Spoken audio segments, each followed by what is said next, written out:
actually played each other. How wild is that? Yeah. Yeah, I was very surprised to learn that KRU and DRX hadn't clashed across all of the, not just champs, but Masters events that they've been to as well. So we start here on Haven, and this pistol round to begin looks explosive. We've got 9 out of 10 players looking to control a tiny piece of square footage. Yeah, classic A lobby fight about to be occurring. To cage to feign like there's only one player crossing here for DRX, but they've slowed it down still. And KRU now going to offload that util, but a stun's going to be connecting. Kesnit forced and pushed back and away. Melter with the blind is good connection. Dart to try and again repel and push and ward away. And in this carnage, it is DRX that are just leaving Flashback alone. A 1v2. Spike dropped down at his back, and he's trying to catch a timing of his own. I like the reclear from Shy and Melzer, but now they've split up, and that's where the danger comes through. Does Shy have eyes on the spike? I think he must do, just based on the minimap. And Flashback wrapping all the way around here. Just doesn't need... Oh, spotting one of the players, and he knows exactly where Shy is for the 1v1. But KRU coming up on top. That's a pistol round, granted and earned. And that's immediately going to what Tom was talking about on the desk. Are you going to be able to stop DRX from taking map control, getting into their executes? He was talking about the fact that there were 10 attack side rounds for DRX against Gen G. Against Gen G! But to me, when I was watching the game, a lot of that was based on anti-stratting the Viper comp and the way that Gen G play this map. It's not just that DRX are amazing on attack side. Here, KRU stacked 4 players A. You can't do that every single time. And in this follow-up, they've only got 2 there, Kesnit, MTA. So mixing that up and trying to find the right timings to contest DRX is going to be super important. And Mouse is dodging most of this util coming his way as well with a Bulldog in hand, Flash, Paranoia to supplement, Smoke to at least cut up the side as well, buy a bit of time, kill trips as well, helping him out. There is that plan online for DRX, so pocket change earned, a little bit of extra money, but overall KRU keeping it nice and healthy for the bonus. Looking lovely. Now, bringing up bonus round stats again, because of course, you know, your boy's nerdy. Yeah, you've been digging. I have. But one of the reasons why I was digging into this game was that KRU have the lowest bonus round win rate out of all of the teams from EMEA, Pacific, and Americas, which is kind of wild. That is weird, yeah. And so even with them winning here, they're coming into the next round with 3 Guardians, a pistol. They've got no Vandals, no Phantoms. The way that they manage their economy, so different to the teams that are actually competent in the bonuses. So they've got to hit some crazy shots here. Otherwise, it's just about doing a little bit of damage to the economy. And seeing it again, early fault line setting up. Going to be used to get Kesnit onto that line. There's a dart to worry about. Oh, he's missed it. 2 shots rattled away, but not able to claim it. So he is postured off and away. DRX going for a quick pivot. They themselves as well, trying to take this one out through Garage. The dash already active onto Buzz. He's going to be trying to get that first fight and engagement whilst he's into the back of the site. There's no one to meet him. KRU happy to give this one up. A slight pixel angle. Flashback still committed! And still holding it down. No one able to cross back up into Garage here. And at this point, round is basically wrapped up. Only 2 left to stand with MTA and Heat. Not much they can really do. I don't think there was any chance there for the KRU players coming back through Garage. Even if they'd had rifles in hand, just far too snappy on the aim. Heat and MTA, they want to try to do a bit of damage, and that's a great opening shot. Yeah. Need a bit more though, and already the flank is occurring. Flashback spots it out, and damage done to the remaining 2, so no bonus round, no increasing the what is it, like a statistical anomaly, I suppose, sitting at the bottom in terms of converting them. Yeah. Again, if you were just winning it like a rifle round, 50% would be what you expect. KRU are sat at 24%, so they win less than half of what you would expect if the economy was even. So they really, really can't convert these bonuses. And you can kind of see why when they bring 3 Guardians into the round, but I don't think they were quite expecting to get mauled like that in Garage too. KRU going for a bit of a hard read though, heading into round 4. 3 players set up on B. Yeah, heavy expectation, especially with Heat's position tucked to the back of the side. Just he's able to use that fault line in case they do commit into the B side. So you see a smoke and a recon over towards A lobby, but there's no paranoia, there's no stun. You're pretty confident that KRU are not fighting super aggro, and here the cam tells you with decent confidence. Nobody there. It's a bit of a slow siege. It's a flash and a peek through, trying to take that garage control. DRX making it seem like they're working over towards that area. Now back into A. They must have heard the drone that MTA used earlier, and he does have to commit his body, at least to try and get that mid-round information at the minute mark. And he's missing the spot here, almost a punish. Straight from Mako, backs it up and away though, and reinforcements are arriving for KRU. Yeah, they're already fast. Ready to defend this again with the fault line. Util is going to be expended, pushed back and away. No one on that dart duty. Kesnit glides to the side, smokes in their face. DRX might be able to persevere through the thick and thin of it. Shy's the last one left, and as the smoke dissipates, he's granted that easy angle again into the 1v1. Shots rattling, no casualties, but damage done. Flashback, he's low. Cam tagged up, and finally the kill here for Shy. Nothing coy about that, is there? Swings out through heaven on the wide swing, the Mr. Rhinoceros. Yeah. He's won now 2 really important 1v1s, round 1 and round 4, against his counterpart, Flashback. Both firing, both hitting shots, but crucially Shy winning out on the clutches when it matters to keep KRU ahead. I'm watching, by the way, Kesnit zipping around on these A defenses. Loves fighting, always happy to take a fight, and on Neon on this map, sliding in to play his teammates in. DRX are going to find it difficult to deal with that, I think. And Cam and a dart immediately broken. Now Flashback is ahead of a lot of this. Off angle again played, this box position by Melzer. A lot of bullets landing, but did he think it's cleared? Oh my, peace of mind is not there for him, and the Spectre in the hands of him, it's short work.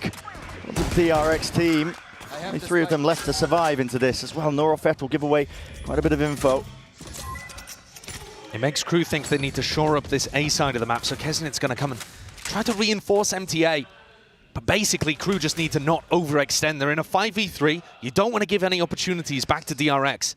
And what a heartbreaker that is for the Korean squad playing in front of the crowd. Shocked, stilled here in the arena. They knew there was someone behind that box. Yeah, maybe just feeling like the bullets that they did throw in were enough. An opener is what they need here. Cheeky kill. Melzer, he's not giving anything away. That is nasty. Jiggling onto the corner, a bit of a pre-fire. Okay, Phantom at work. The ace? He's on for the ace, yeah. 1 player left to stand, it's Bane, and he's being pressured, pushed, corralled into the corner. Kesnit steals away, but it's flawless at the end of the day. That's a tragedy. Since joining KRU, Melzer's never had an ace for them. Oh, okay. And Kesnit's just stolen it away. That's brutal. That is brutal. Fair enough. It's giving texture. It is giving texture. I mean, what is... it's a tragedy, honestly, that DRX get caught by that. The spot behind the box and the Spectre spray down as well. It's not even like it was a Phantom, a Vandal. They died slowly, realizing their mistake. KRU running away with this one. They are. Right there. This is DRX ran down in terms of the money onto that half bite. Taking it slow and steady to begin. Again, looking towards garage control. Close quarter weaponry, so it makes a lot of sense here, but not the beginning they were hoping for, not in front of this Korean crowd. Going to be making their way now over towards the seaside. Shock darts, at least to remove most of this one here inside towards the cage. Here's the footsteps. Not again. Pre-fire, no way is Shy surviving into this spot, and we will eventually be dropped. Melzer, Paranoia's dished out. The rest of his team now following suit as well. They want to get themselves into the action, into the fray. It's Kesnit overdrive in his hands, and he's lighting them all up. Another 4K. Dropped into his lap. This time it's Kesnit's turn. And another ace stolen away as well. That's fair enough. I mean, that is karma for Kesnit, isn't it? DRX are going to take a tactical timeout here. Things are spiraling out of control. That was just an eco round. But perhaps it felt like there was an opportunity to make something happen when Shy was caught over towards logs. These flood defense, though, KRU, they're so rapid with it. They are. Kesnit is going to be trying, if he's not at the tip of the spear, he's going to be the first one back into the site. Trying to get these big retakes, trying to flood in and help Melzer, help Shy, those players that have smokes and can stabilize their positions onto sites. KRU are genuinely good here as well. They're the 4th seed coming in from Americas, and people might write that off. I say the 4th seed, actually. 3rd seed. Yeah. Apologies for that. They were the 4th seed last year. 3rd seed coming in from Americas. And like I said, people might write that off a little bit. But Haven, in my opinion, is clearly their best map. And I think they might even be like top 5 in the world at it, which is a wild bold statement. claim. Yeah, it is bold, but I think the results recently have been backing it up. This Neon Breach Sova composition, they've been having a lot of success with it. Yeah, and part of it is because what you've already mentioned, you know, Kesnet is either the tip of the spear or followed up shortly afterwards because it's on the Neon. You can constantly follow the action. Any noise cues the DRX are making, right now they're not hiding their intent enough, I don't think, as well. They're making a lot of noise as to, you know, which site they're trying to land on, and KRU are either flood defending or getting players to anchor in incredibly quick. Usually Kesnet's able to supplement any sort of defense they're trying to get online. You look at the pings on the minimap here, Bren, and coming out of the tactical timeout, this to me looks like Mako wants to ult into spawn. Seen a few teams do this, where you send a smoke into spawn, ult in there, that draws people back towards top garage. And here it is. But awareness here, he's stuck it! And Shy, he waits around the corner, Mako's baited to stick the ult, it's perfection! And what a play to make still. Fight isn't over yet, but this man will not be denied. Rips away 2 of the lives of DRX. They're gonna give them up the site, but it's a consolation prize for DRX. And now Kesnet wants to make another go of things here. It's a fault line to set it up. Another stunner's just going to be layered all the way through. Rifle aim is on point movement. Just a cherry on top, and KRU cannot be stopped. That was DRX's set play. That was what they took the tactical timeout for. That was supposed to send KRU spiraling. Where was the smoke for him to play inside? Why is he ulting into a position that's so close to where the C defender's going to be? Yeah. I mean, that's a really large mistake just in terms of the execution there from Mako. It's not how people are currently playing it. It's looking like something from a couple years ago, rather than how teams are currently doing it. It's got to feel bad for DRX. You take your timeout just for that, and it gets dismissed as easily. Get out of my way. Already a fight going to be taken once more. Oh my goodness. And listen, the weaponry's bad right now for DRX, but these guys are hurting. Able to catch another one, but Stinger in the hands of Mako, it's not good enough. Calling for that pause, but KRU going for a reclear, contacting. Mako reveals his hand. Buzz is trying to clear the corner. Bladestorm, rapid fire. Only the one before the trade comes out. Mako is worried about these players. Paranoia does land, blinded up, sprays them down. Collected into the corner, leaves it down to another 1v1. This time, the Smokes players off against each other, and that is a minute on the clock. There's time to work with. If you are Mako, you can slow this one down.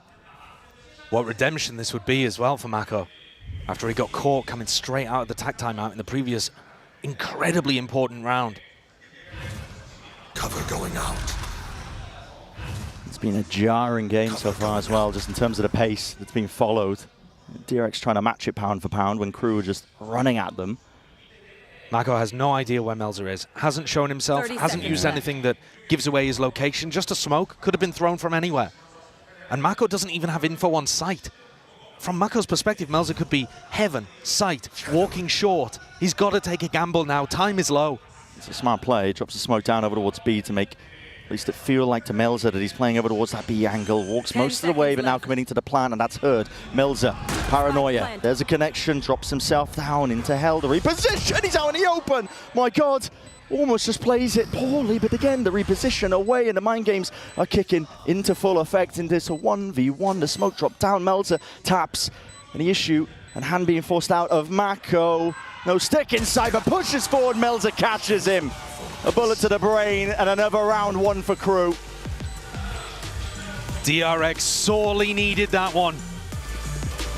Mako did a decent job getting it down into the 1v1. The reposition over towards short, though, I think a bit of an overheat in the moment. After just being surprised by Melzer's positioning, coming out of being nearsighted, deciding not to reposition over towards somewhere where he could play the spike, like Hell, for example, maybe even Heaven in a spot like that.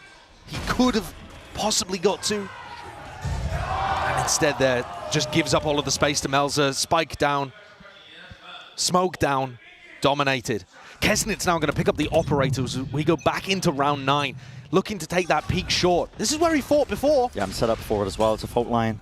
Onto the corner alongside the dart. No one breaks it. It reveals up onto 2 players. Jump spot. Damage through the wall. Mako's still alive though. Now able to at least take up that space out towards A lobby and A long. Kesnet's gone for the pre-fire play, almost catching it right through the smoke. This is how DRX had so much value against Gen G, though. They took a lot of A-long control like this, and then they just waited. Cut the noise, make a little bit of pressure over towards Garage, something like that, and then tried to go for an A re-hit. You can catch KRU if they decide to go for info reclears towards A-long or short, and then when you exec, the defenders are going to be spread out again. Yeah. So we're now finally, at the last moments of this first half, getting to see DRX playing their attack side how they would like to see it. But the trouble is, KRU are one step ahead already. They see that Foxy9 has this ulti and the Rolling Thunder, and Kesnet, he's in a position to evacuate. Right by his side, he's going to be catching that first contact. The smoke's up and away, blind in his face as well, and he wants to get the hell out of there. They're giving up the site entirely. Kill collected down to Bane. That was just up through mid. Now the only at least silver lining potentially is that they might be able to get this plant down. Still, it's tapping away. It's forced out the Hunter's Fury, and they do have that Rolling Thunder in their back pocket. DRX desperate to get this plant down. Still with that player disadvantage. Here it is, sent flying. Might be used into a response, so it's just a 1-for-1. And Foxy9 does take down Shy. Still holding on to the site. Wall up and over to the top. The retake is going to be difficult. Again, Kesnet just blindly firing away and through with that op in his hands. He's hoping for an easy kill. Buzz dominating the smoke, but does not win out his fight. And up through heaven, it all has to be contained. Flashback of Mako, and down and out. A collection of kills in what looks like anarchy towards the end. Is that a 4 damage assist for... I mean, yeah. Mako's just spraying him down. I think he's done 120 to him. And the fall damage has done the rest in that spot. God almighty. Not the greatest ending, but listen, it's 7-2. KRU will still be fairly happy with that. The post-plant breach ult ended up making the difference from Foxy9. He waited for that retake ult to come out. Throws one out himself. That cancels things. And then they made sure to keep rifles out, face towards heaven. But we're seeing another fight over A-lobby again. It's non-stop. The tempo increase is ridiculous here. Mako with another ult, this time up and towards heaven, but he's not going to be punished for it. Paranoia sweeps through. Smoke up into heaven for him to play around. He's waiting for the rest of his team to get in, and he leaps into the fray, trying to take the fight with a cloudburst in play, but already Kesnet is dropping them all like flies. DRX will have to answer back once more. This is ridiculous, man.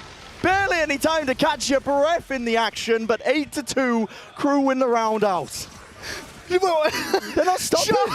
I thought there was going to be a set retake there from KRU. As soon as the 2 players on site went down, MTA and Kesnet, I thought, all right, the other 3, they'll probably group up and try something more sensible. Shy flew out of heaven like Batman into the site, and Melzer was right there looking to back him up. I mean, these players are getting so much value out of the distractions that their teammates are going for. They're just willing to put their bodies on the line for each other. That's a good teammate right there. Only 2 rounds left in this first half, and it feels like we've just barely begun. Yeah, the pace is incredible. It's ridiculous. There's been no slowing down. DRX just getting sucked up into that whirlwind tempo. KRU happy to oblige into it. This time they are giving up most of this site, but they're setting themselves up as a Paranoia, and the fault line out through into the back again. And already his util is just a little bit too late and delayed. Foxy9 presses the advantage through the smoke, but a spike drop down now, and everybody once more falls here for DRX. And yes, again, it's an eco round for them, but they need anything they can get at this point. And KRU, they've just got a handle on this entire half. There's nothing that DRX are able to do to stop this flood defense strategy. Really, one of the teams that's the best at dealing with this kind of stuff is Fnatic. If you watch how they play their attack sides, they'll do pump fakes into sites. They'll run and execute, but they don't go all the way deep into the site. They run their exec, they take a little bit of space, let's say like the front area of C, and then rather than pushing the backside, they just wait. And they just wait for the defenders to fall into them. We're not seeing that. DRX are getting sucked up into the pace of KRU. They're getting dragged into it. Oh my, what a shot. And plucked away. That's Kesnet pre-fires onto the corner, and that's a Hunter's Fury gone for DRX. They were hoping they could potentially get a pick onto the C side. The ops are everywhere. Set up. They're in the walls, man. Well, that's the advantage of having a blooming economy. You just don't expect it, but this is them trying to make a good go of it. DRX in through into the B sides. Rifles into their hands. Back up Wavenry. There's no slowing it down. 10-2. Tom was talking about a 10-2 half the other way around when DRX attacked into Gen G. Could not be more different here. KRU have arrived on the Champions stage, making a statement. This time, They're determined to do something. This Champs, more like 2021 perhaps, than 2022 and 3. Exactly, we're going to see if that pace just keeps on going into the second half.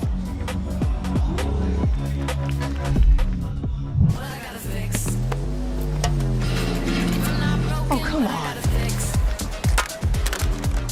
Trade in any phone in any condition guaranteed and get $800 off the new Galaxy Z Fold 6. Only on Verizon. Red Bull gives you wings.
This is a KRU team that is looking for that redeeming qualities, I think, as well. They've made every single champs since VCT's existence, but the trouble is they only get out of groups one time. It was in 2021 is when they last actually made that mark on that international stage. It was a long, long time ago. It's a different age and era.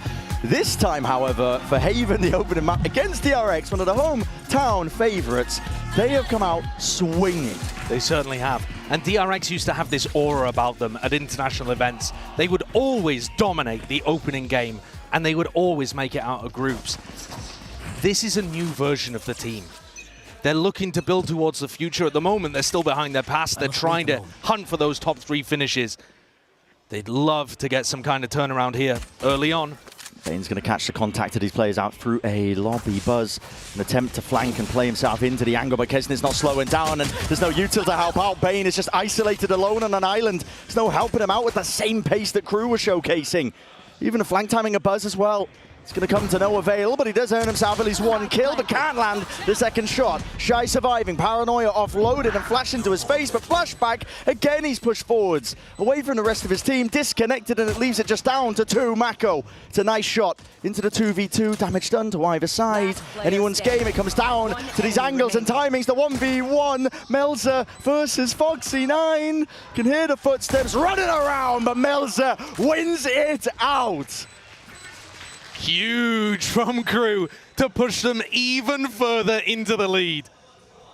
These two organizations actually had a bit of a bet going before the game began about who could get more kills with their respective bundles. On broadcast, has to be on broadcast. Melza has just done it for them. Those are the first 3 kills with the KRU bundle or the DRX bundle that the camera caught today. Yeah. 3-0 on top of the 11-2 scoreline that's already there. No, I don't know what they're playing for, KRU but are eating. They're eating today. Yeah, they're eating good, man. They want to get to dinner. They're not slowing down, are they? Fast A lobby take. Dart has to be respected, so Buzz is going to be using just a dash to disengage. Yeah, maybe they've got dinner reservations and they want to. They're like, let's get rid of DRX real quick. Just a blip in the road. This is unreal.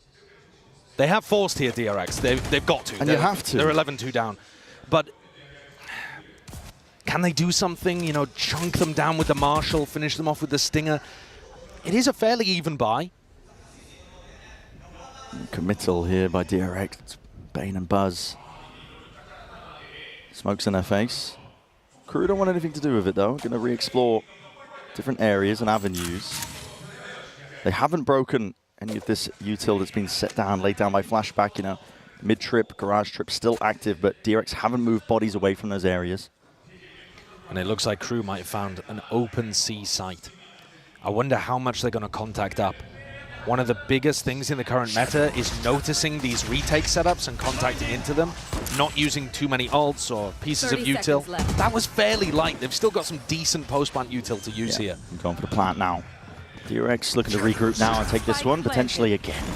Fast at their disposal. It's going to be that paranoia again to try and pave the way, but already just being chewed up straight through the choke points. I mean, Flashback makes a decent go of things as well, but they just can't get past anything right now. KRU got an absolute chokehold onto the C site, and this is them inevitability that they're going to be reaching that 12th round. Trying to speedrun 112 the entire event at this point. And I am worried about what this is going to do to DRX. This is not the same team that had all the confidence to be able to make it through groups and get to lower bracket finals and try to break that glass ceiling for Pacific and for Korea. That's already been done by Gen G. DRX at this point, they are rebuilding. They've got rookie players on the team. 3 of them, Foxy9, Flashback, Bane. Oh my. And they've got a brand new IGL, Mako, who, in his own words at the press conference, says he wouldn't say he was entirely comfortable or used to the role of IGLing. If you get 13-2'd on your opening map, admittedly not your map pick, but a map that you're comfortable with, I'm worried about the mental being rattled here. It does rattle you, I think, and it's a big test now for this DRX team. How are they going to pick themselves back up after this? At this point, already looking ahead to Abyss, and that's a map that's essentially a middle ground, I think, for both of these teams, if you're even looking at the strength of it. But here we stand. KRU not willing to hold back in the slightest. It's a fault line. Util going to be used again on either side. A bit of a handshake in terms of the darts. Bane with the drone. Looking for that info. Going to be trying to hide away. Only one player revealing themselves. Buzz onto the off angle, but he's not expecting it across their placement. It's sky high. Pre-aiming for Shaq, but he's not in the server. He's nowhere near. Cage triggered. I do like the idea there as well. Mako gave him a little smoke that you could barely see so that you could try to play like anti against the recon dart and unexpected in the corner. Didn't work. KRU looking to close out. Yeah, trying to force pause into the round to at least make them stim in. A re-exploration is punished in kind. Any short plays as well dealt with, dismissed, and that is the map closed out. 13-2, KRU. Domination. It's the only way to describe it. If there's going to be one team that spots a weakness and drives it home with supreme confidence, it's going to be a Kesnit-led KRU. Not willing to take a step back, not willing to make the same mistakes as prior events. This is a KRU that is looking empowered. And now Abyss coming up. As we already said, a middle ground map for both of these teams. Who the hell knows which direction it's going to be going in.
From KRU with me on stage. Now, that was a very dominant showing against DRX. The energy was so high on the team. So tell us what the buildup of momentum was like, especially in those first few rounds. At what point did you realize that Haven was yours? Well, the team is so happy to be here. It was a hard year for us, and to finally be able to qualify and be part of this has everybody happy and hype, and we're trying to reflect that in game. So I think that we were able to do it on Haven, and we will look to do the same on Abyss. Well, congratulations. I think it definitely shows. So we're going to see if KRU can close this one out. Well, I think, you know, it's safe to say, I literally gave you the sign. You still took that long to get out. It's I'm a actually gosh impressive. darn genius. That's right, folks. Look at these predictions right here.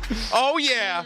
Golden Boy up on top while the rest of the crew out here just living in the past. So Rest I of the think crew, nice. To quote my one of my favorite factions in all professional wrestling, suck it. That's not a quote. That's in the common vernacular. You don't need to quote something that everyone says. All right, wait, well, where's Sideshow and Brent? They see me over there on the other side. Look at this. What are you Can we talk about the game? Let's go ahead and talk about the game, Mimi. And what we just saw was KRU utter dominate. I mean, honestly, though, real talk. That I did.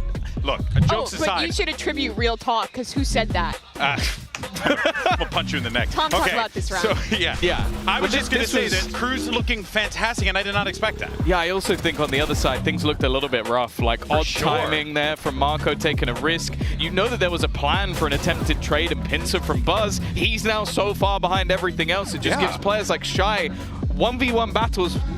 Well, the first one wasn't even a battle because the other player couldn't even do anything. And you see on the other side for KRU, while all that was going on, they've instantly taken a lobby control uncontested, and because of how quick this Xeon is, they've rotated through to have a fast retake coming through from this flank and absolutely rinse them. I think that was a super telegraphed play from DRX, but also credit to KRU. They were taking advantage, but really, this was a massive underperformance, I think, compared to what DRX was showing regionally. A lot of individual mistakes. I think a lot of kind of failure to adapt, right? KRU was playing the same flood defend with the same site smoke on A, round after round, and DRX kept not disrupting it, not getting proactive enough to shut that down, not taking the pause once they tap the spike to refight in. So many mistakes. Time to put the suit on. You think the suit's the issue? Well, let's go ahead and take a look at our Verizon high-speed moment. You got Kesnet with this beautiful 4K. Kesnet? Oh, no yeah. way. It is, and I mean, he just went all Palpatine fingers on these fools, and it worked out for him. I mean, look, real talk though, DRX certainly was not prepared for the speed at which KRU, as we had noted before, he was like yeeting himself out heaven at times. Like the guy was just on one. And the craziest thing, I think that might be like the best performance I've ever seen from Melzer. Like the guy, dude, it was ridiculous, just rinsing everyone on the other side. I think he's the oldest player in the server by quite a margin. Clearly, age doesn't matter, you know, GB. Ain't that the truth, baby? That's right, old and beautiful. But I will say though that while I was enthusiastic about KRU coming into this is not the result that I or anyone would have expected. No, I mean, KRU, for all we should be critical of DRX, KRU, I think, leveled up. The protocols were really good. The flood retakes, the synergy between these players was absolutely on point. I think Heat's utility combined with MTA to set Kesnet up was always on point. I mean, both of them were kind of the passenger princess mode with Melzer and Kesnet having the games they were. But it was still excellent stuff from this squad. Now, maybe the foresight of Lionel Messi. He might have seen that one coming. Obviously a big part of KRU. But honestly, it really was. It was a blitz, and it's a blink and you miss it sort of game. And this is what we always talk about when we talk about the likes of KRU. It's like sometimes they just come into events like this, they come into Champions, you look at them and you go, I don't expect this team to do a massive amount, like maybe they'll get a map here or there. they just destroyed DRX. Yeah. I can't remember the last time KRU had a dominating performance like that at a global event. No. Ever. Well, right? I mean, the last global event was a year ago, and they went out in 2 series swiftly. Yeah. This is a big level up for this KRU team, and I mean, they're really showing that the changes they've made, the way they prepared for this event, they are a different team than the one that floundered at Champs 23. Yeah, and you know, I think also a lot of credit I think just goes to the team kind of coming in. You heard Kesn in that post or the pre-match interview with Mika. Just coming in with a very relaxed demeanor, right? We're gonna show everyone what we can do, and that has kind of been KRU's whole gimmick all throughout the year. It's like we'll figure this out. We'll make it happen. We'll swap out our IGL, bring in someone else, and hey, you know what? We'll see if it works. And it's funny because you can't keep getting away with this. If you look at them in the server, they're not relaxed at all. They're the most fired up. Yeah. Like that's the thing. I feel like they're one of those teams that rolls off their emotion. If you get those openings, you start strong, which they did. They look so good. Yeah, so scary there. But now let's go ahead and see what's going on with Coach Termi over at the DRX camp. We got Mika standing by with Jen. Hey guys, I'm now here with Termi of DRX and Jen to help with some translation. Now, Coach Termi, that was a tough map. It was a really, really frustrating game. So tell us, what did you tell the team in order for them to reset for map number 2, which will be your map pick of Abyss? 감독님 1세트는 일단 크루에게 크게 내주고 말았는데요. 2세트 앞두고 선수들에게 어떤 얘기를 해주셨을까요? 일단 저희가 생각했던 것보다 실제로 크루랑 상대를 해보니까 피지컬적인 부분에서 워낙에 좋다고 느껴졌고요. 그런 부분에서 선수들이 좀 당황한 것 같고 저희가 하던 플레이가 잘 안 됐기 때문에 좀 어느 정도 감안하고 저희 할 거 잘 하자라는 얘기를 많이 했고요. 네, 선수들의 멘탈은 크게 무너지지 않은 상태입니다. We knew that, coming into KRU's matchup, we knew that they know how to shoot, but today their individual performance was way more than how we expected it to be. So they were shooting way better than how much we expected them to. So I just told them, let's play our own game and do not take it by surprise. Just stay confident, stay calm and collected, and let's do our own thing. Well, let's see if that confidence can pull through for the second map for DRX. I mean, you want to play your own game here, but the reality is KRU just played you like a fiddle, and they were able to lock up that 13-2 in relatively strong fashion. Now we make our way over to Abyss. And I'm going to be real, I worry about DRX's ability to bounce back. They have a lot of young, new players that haven't been in this position on a global stage before. They did pull off some great stuff back home in Pacific, but I think on this stage you saw their faces, you saw kind of how taken aback they were by KRU's style. It's a worrying sign. I think even more worrying than that is that they got boomed the last time they played this by a team that literally is the epitome of that, PaperX. They lost to a Neon Phoenix comp on Abyss, a Neon Phoenix. Now, do I think that the other side are going to do that? Do I think KRU will do that here? Probably not. But definitely not. They almost embody that, this more aggressive style, and they have switched things up. I like the Harbor. So they're taking a note from the other LATAM team out of Americas in this one by pulling out the Harbor. I think a lot of the cool stuff. Omen? Yeah, that's crazy. It's a duelist-less comp. This is a little unique. The Harbor's really cool. To take mid-control, you can do a lot of walk-ups off the wall. It's super disruptive to the normal style, but playing no dive besides that Omen is really interesting. He's going to do some wild stuff with that teleport. I don't think he's ever played Omen before. Yeah. He's going to do some wild stuff with that teleport. He's going to try and get around them and be real clever with it. That's what I think. I mean, DRX's prep has to be completely boomed at this point. You just lost 13-2. This is not a good position for that Korean squad to be in. Yeah, not at all. This could very well be a quick one if KRU manages to lock up the 2-0. Can they do it? To send it back over to your casters, Brendan Sideshow, for the call. We're about to find out as well just how cooked it is, chat. I mean, this is crazy stuff. I mean, a no duel has come from KRU. They are clearly feeling like they are in fully the driving seat right now. And I think the question remains that we were asking on that first map. The DRX have that gusto, to really pick themselves back up after just getting slapped around, dismissed on home soil. Listen, this is a team that's been looking for that redemption, but when you're getting battered like that, it's a hard ask. Termi thought it came down to firepower, and DRX are coming into the pistol with 3 sheriffs. So if that's not enough to shore up the firepower gap, I don't know what will be. This off angle is a common one. You see a lot of Jet players on Abyss playing just to try and catch that contact early on, and he sees it, signs of life, but he can't escape. Bloody hell, suppressed by the knife, so he actually couldn't dash in and away. There's a dart's going to be used nice and early. Crew not committing past that point, just waiting it out and walking back up. But Foxy9, quick to respond, takes up that space once more, but as he swings out, he's not expecting, again, Crew to be in these spots. It's disjointed, it's individualistic at its core, and DRX, not enough for them to really win out this map. It's going to have to hit some shots, and land them they will. At least Mako, into the moment, has made it that 2 versus 2 onto this pistol round. They need this win, they need it now. Damage done, almost single digits to a lot of the Mako, and a distraction necessary and enough for Flashback to just respond from the side. Crew did a decent job of getting into position, and they read the fact that DRX wanted to go for a flood. But once they planted safe back here, there was no exit. They were just stuck. It was nice patience from Flashback and Mako there to just keep them trapped in the back of sight and then collect the kills. The Sheriff's doing a lot of work as well. So that's a good start to the map. They've already got half as many rounds as they did on Haven. And they're expected to be able to get the second, so maybe at least that'll settle the nerves for these DRX players. Yes, this should do. At least a better beginning for them. Large part of DRX when they're on the defensive side of their abyss is setting up Buzz with either the Operator, the Outlaw, long sight lines, trying to defend down B, launching down towards mid. That is a classic way that DRX have been playing this map. They've been trying to get massive value out of the op, and on rounds where they don't have it, they'll set up some kind of like flash and dash play, aggressive out of B or aggressive through mid. So watch out for those at the start of rounds. Watch out for Kesnit! Oh, goodness me. Yeah, if you're not awake after that, you will be. This guy is ridiculous, Kesnit. He's playing the Omen as well. I mean, a lot to make out from this Crew comp. So he has actually played Omen once before, weirdly. You don't ask me when. I've no idea. I was just looking at the stats and, all right, okay, apparently he's played it once. So, very experienced Kesnit on the Omen. Of course. Yep. To be expected. He knows all the tech, like buy a Sheriff and kill them in round 2. Yeah. Tens loves that one.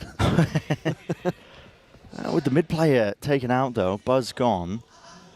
It's a big gap in through. You can already see the pings on the minimap from DRX. They're worried in case there are those lurking players. And the Harbor Wall, Melzer holding it down at least. He will be able to separate out most of this site. Foxy9 wants to play close now. Avoiding, letting them even getting into the site here in front of the Cove. It's very heads up, but he's going to be overwhelmed anyway. Outlaw into the hands, flashback into the secondary, but not able to land the Sheriff shot. Still, Mako is here, waiting to receive. They're all going down to the classic right clicks. It's a disaster right now for DRX.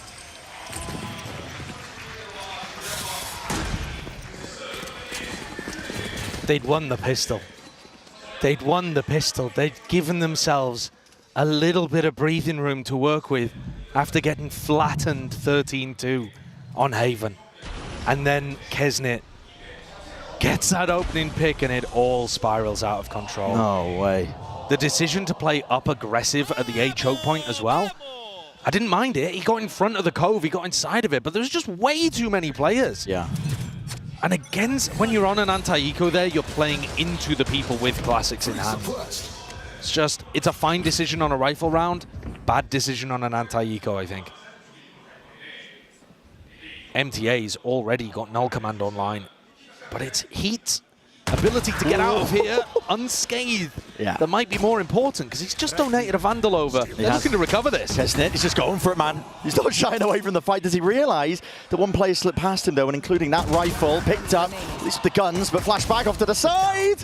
And as well, we'll just put one straight to the dome, but lots of players ready to receive, and there will be no resurgence, at least from DRX into that round. Just a little bit of damage, but again, the guns being at least picked back up, and not even a worry, I think, for Crew. If you're looking at the money situation, you'd think they were cheating. You've got about 7K in the bank on some of the players. There is one positive here for DRX, though. They got a kill with their bundle. And they are playing for that. Yeah. They are playing for that. I mean, they've got to be getting value here out of Buzz's Operator. They need to. I think that's an enormous win condition for them. And Buzz was unbelievable in the playoffs, at least regionally in Pacific. I was so high up on him, man. I had him like as my second highest player in terms of who I was rating coming into the event. Now that's crazy. I've got the opposite of the Midas touch because so far I'm not predicting any team correctly or player. But Buzz needs to get value, and his opping has been consistent in the past. This time, though, the wall rips its way across, and as well with these doors broken, DRX are watching it with a crossfire said, but it weakens a lot of the other extremities as a result. Asks a lot of them. Buzz can shore up the B extremity, so it's only really A that you're worried about. But once things go silent, now you're concerned that crew are grouping up and about to hit into, you know, Buzz with a drone to push him off the angle or hit into A. Mako's going to be confident enough to jiggle peek out A and get a little bit of information, a bit of security there. So they're feeling good about the A site right now, but all throughout, they're having to be careful towards mid. 0 point now thrown out towards A main again. DRX still feel like A is safe, and that's exactly the timing that crew are using to group up. Straight after that 0 point. It's perfect calling from Melza. Exactly, and Kesnet's still inserted as well, which means Foxy9 has to have his eyes directed into a different location. Mako is the sole recipient of all of this aggression of smoke. Just lay it down nice and early and sprays it away and will play for his life. But the door's going to be broken. Still trying to take this fight offset with the movement. It's nice by Flashback. He does answer straight back into a drone. It's going to be used, pressing forwards. Melzer's alone though, an isolated resed up adjustment, transferring with the rifles, and now no time. Not available here for crew. They will be dropping and falling. 2 for 2 now in terms of the rounds. DRX, better beginning than Haven at least. DRX continue to have that awareness of the mid insert, knowing that somebody could still be there, could be using that earlier map control to slink through. And Mako went for the same play inside the smoke towards A main that we'd seen on that fateful anti-eco that looked like it was going to send Abyss spiraling in the same direction as Haven. DRX have got there too. Now it's time to push further forwards. They're not going into this op on B. It's only ever been a single player to make sure and give them information. Look at this. Yeah, that's a hard read. Hard read, hard anti-strat. DRX have been playing a ton of Abyss. Yeah. If you wanted to look at any team in the world, I think DRX, I don't have the numbers to hand, but I think DRX have played it the most. It feels like they opt into it a lot. They've been picking it tons in Pacific. So they're comfortable there, but it also means you kind of have a read on how they play. And they do the same stuff a lot, like this position from Buzz. I'm surprised he's still here, to be honest. Yeah, but there's a blind spot in the cam too, so he's available to be perched up here. Anybody to break the drone? No, it's him himself who has to commit to this, and a lot of Utils going to be sent flying forwards. Crew, they're not backing away from this fight. In fact, they want to be the ones to draw that blood up and the bound. This quick scoping, Buzz is able to find the one, and there's no return of that fire. No trade in sight, still alive and kicking. And finally the reinforcements flooding back in and around, but the bullets running out. Buzz, how the hell are you still alive here? Dash back online, Shorty in his hands. Foxy9 finally there with him. Over the shoulder, leaving it just down to Shy. Bullet straight through. And Buzz, the miracle worker, finally challenged on B, finally delivers.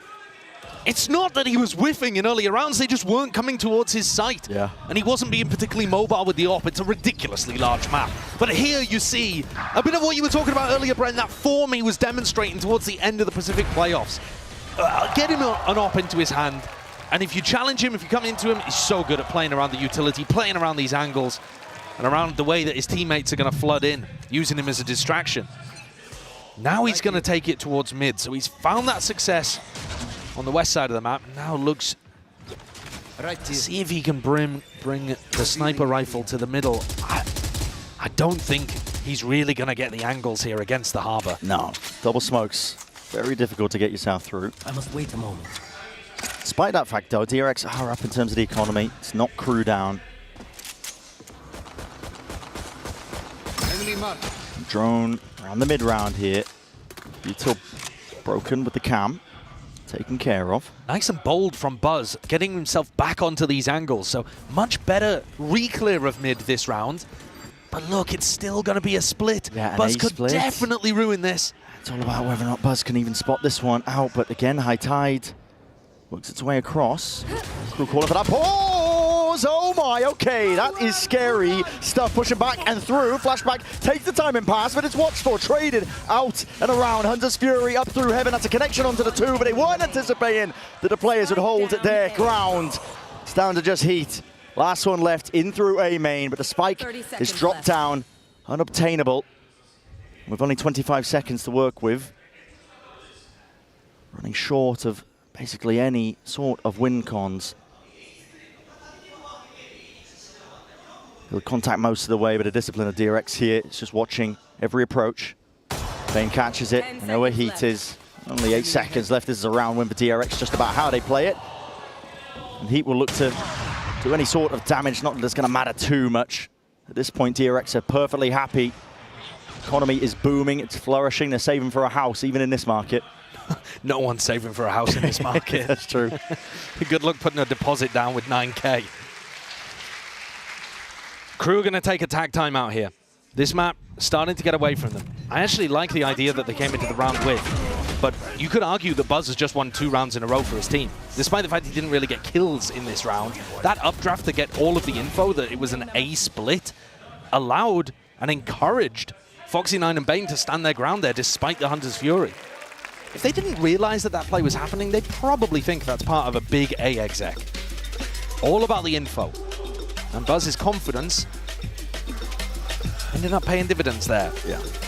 So there is a reason that DRX have been selecting Abyss, but it's so difficult to know how good teams genuinely are on this map. It's a wildcard map heading into Champs. It really is. Even if you've played a lot of it, there just isn't that much data, and the regions haven't played against each other, so even if you're confident on it yourself, it does feel risky for a team like DRX to pick it actively here. And one of the interesting things about the map Veto today is that Crew floated their permaban bind, ended up going all the way to the end. But one of the advantages of floating your permaban is that they got to remove DRX's 2 best maps. So that is the benefit. So you're seeing DRX here playing on some more of the maps that are in like the middle of their pool, in my opinion. Yeah. Punish Front and Haven, but actually working out quite nicely here on Abyss so far. It's not like DRX are slouches, I think, on Bind as well. They are a good team on that one, but it is scary when you see a team that normally has their permapan and they floated it all the way towards the end. It basically screams, we've set up a bit of a trap play, or an anti-strat. Yeah. At the same time, though, DRX are really good there, so very solid team on Bind. Yeah. Crew are putting such an emphasis on the middle of the map, trying to get value out of this harbor. DRX, their players are being drawn into this area, but it's not like Crew have been able to exploit that by exploding into sites. Yeah, they have been dragging, as you mentioned, players to watch it, even potentially going for a contact re-clear. This is wild. Foxy9 is alone when he sees this one. Only the one player. It's Kesnet jumping, hopping around, but the fact that there was no punish should be a tell in itself. There's that solo player flash peek as well, Kesnet. Might see a bit of an overheat as well. He's still got plenty more util where that comes from. TPing all over the place here, but calling for that pause and a different angle for Buzz, but still the same value. This guy has got that consistency when you put that up into his hands. And considering the dart just to get that info, but he spotted one player before the smoke was up, so he knows that there's at least some presence into this mid angle. Again, they've called for that reinforcement. Buzz, though, smoked off now. In for the wall, he's going to hear these footsteps right past him. Wilted away, and there aren't really enough discipline in terms of the way the Crew are playing this one, but potentially able to barrel their way through regardless with that brute force. It is chaos. The spike is just isolated, picked up by Kesnet. TP's back and away again. Anchoring players, not expecting it. Flashback. That's nasty. Crew are trying everything they can, working the middle of the map, more than most teams would on Abyss, and DRX stands strong. Buzz is AWPing. As soon as they got that into his hands, and as soon as he actually got the read on which areas of the map Crew were going to challenge, it's been a game changer. Yeah. It has shifted the momentum in this map massively. And playing different angles too. He was just trying to post up on that classic high ground on B. Now he's playing all the way back in heaven, then maneuvering his way over towards mid. Mixing up a decent amount. Crew going for that 1-1-3. This is really risky, but Bane comes out on top anyway. He was in no man's land and in no position to get a kill either, yet still comes up with it. A nasty adjustment. Termi was worried about the firepower diff, but I think with the performances we've seen in these last few rounds from the DRX players, not something to be concerned about.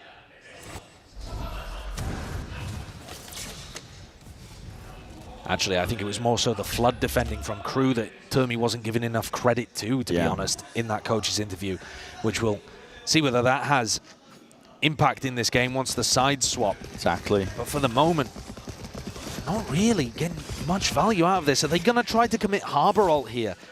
It's good against an Opper, but Buzz dodged it last time. Yeah, drone's going to be used at least to, again, circumvent that position. But Flashback is caught by the knife here.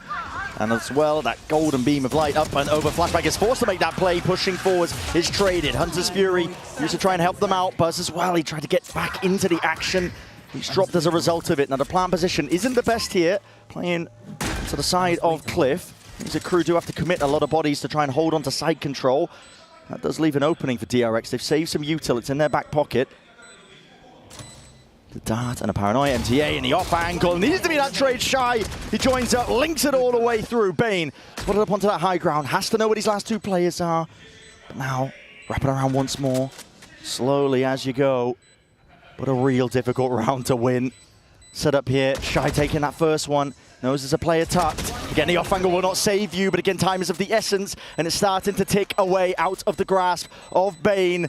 Win cons diminishing, and with, yeah, I mean, that's gone with a circle just shrinking, and Shy wins it out regardless of the kill at the end. Similar game plan from KRU, except less focus towards mid. Pure site exec, overwhelm behind the Reckoning. But this time, the important thing being that Buzz didn't find too much value. He's in a spot where, in theory, he might be able to get 1, 2 playing around that. Yeah, okay. Yeah. God. Back to the operator for Buzz.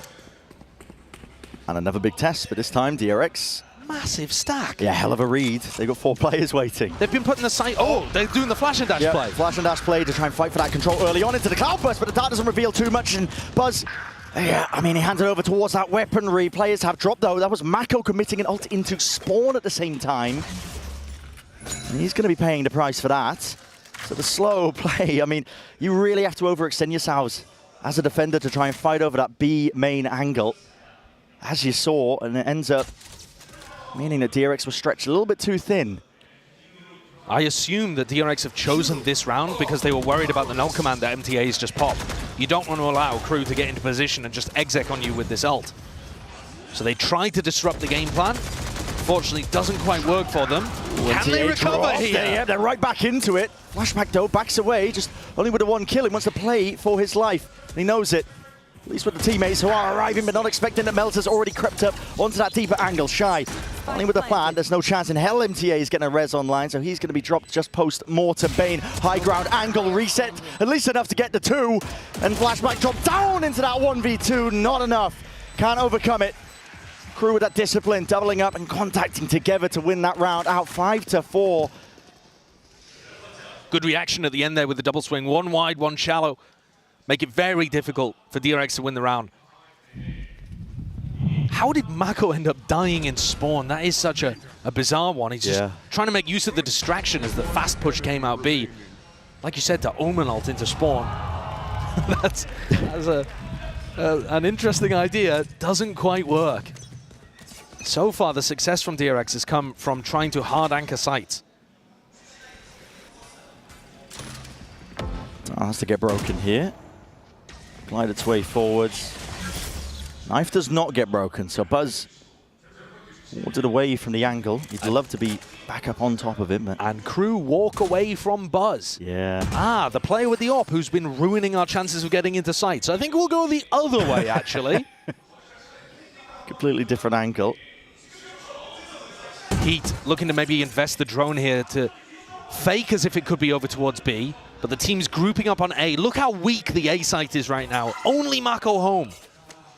And DRX aware of that, though. The drone clears most of the way through B main. 55 seconds onto the mark. KRU could call a cancel, but with how big the map is, Knife tagging just onto the 1. Only 1. And now, as the drone comes out from Heat, Surely they don't group up A on defense. It could be false confidence for DRX. They do have the crossfire. Mako, paranoia. They know he's isolated onto that corner, spamming away into the one-way. MTA, he can't respond and he can't back his teammate up. They are trying to fight this one. Pound for pound. Mako, he's just swinging into this one with really barely any util. Left 4 and Buzz happy to oblige and take part into the action and fight.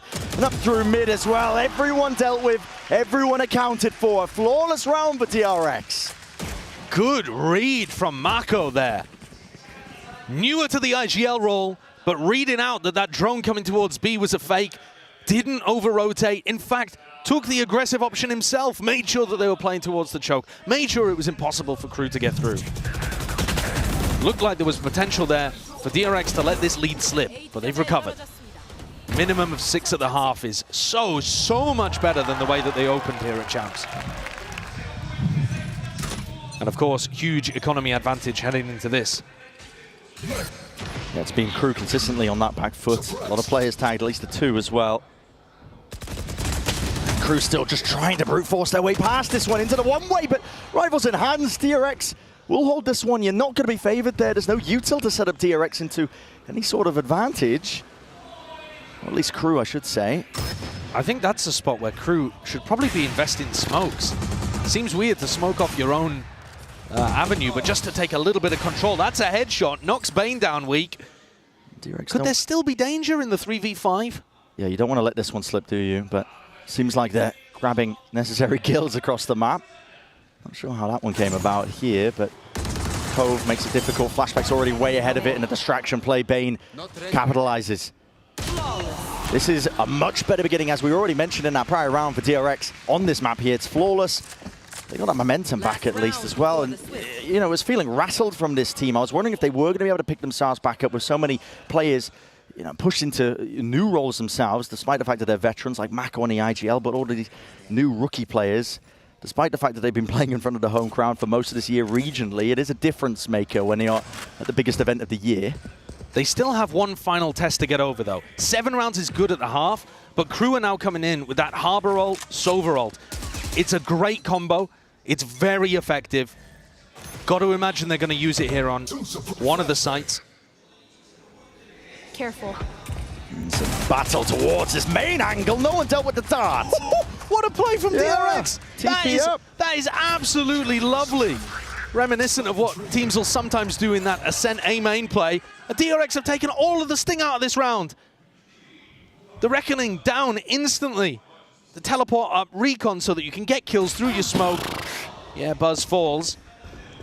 KRU have been able to find kills like this in the 3v5 spots, but normally the damage has already been done too early. Yeah, and DRX have been usually tempered enough that when these sites get pressured, especially over towards B, doesn't matter.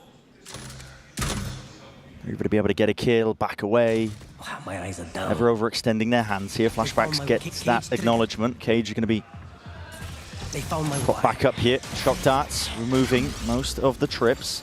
Knife for a knife, darting through the back as well. Needs to be broken here. KRU starting to walk their way back up, but again, all the noise is being made, and DRX should know this one. Adjustment, Flashback, he was blind as a bat, yet still manages to come up with the one before the trade online. Kesnit, it's just an ult to try and pick up the spike. It was out into the middle of nowhere. A tap with 22 seconds left, but you've got to start to commit into this, and again, ice cold by DRX.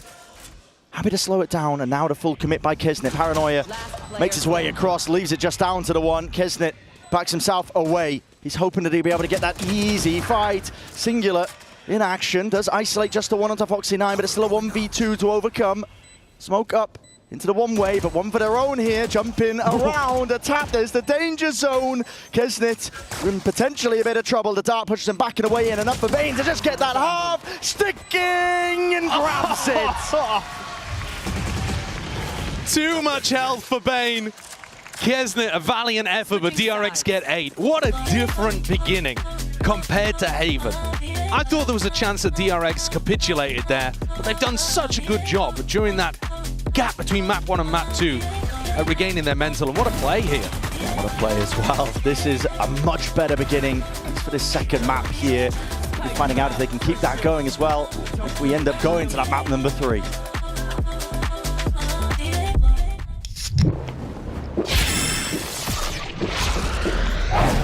Red Bull gives you wings.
We'll be getting back into the second half here shortly.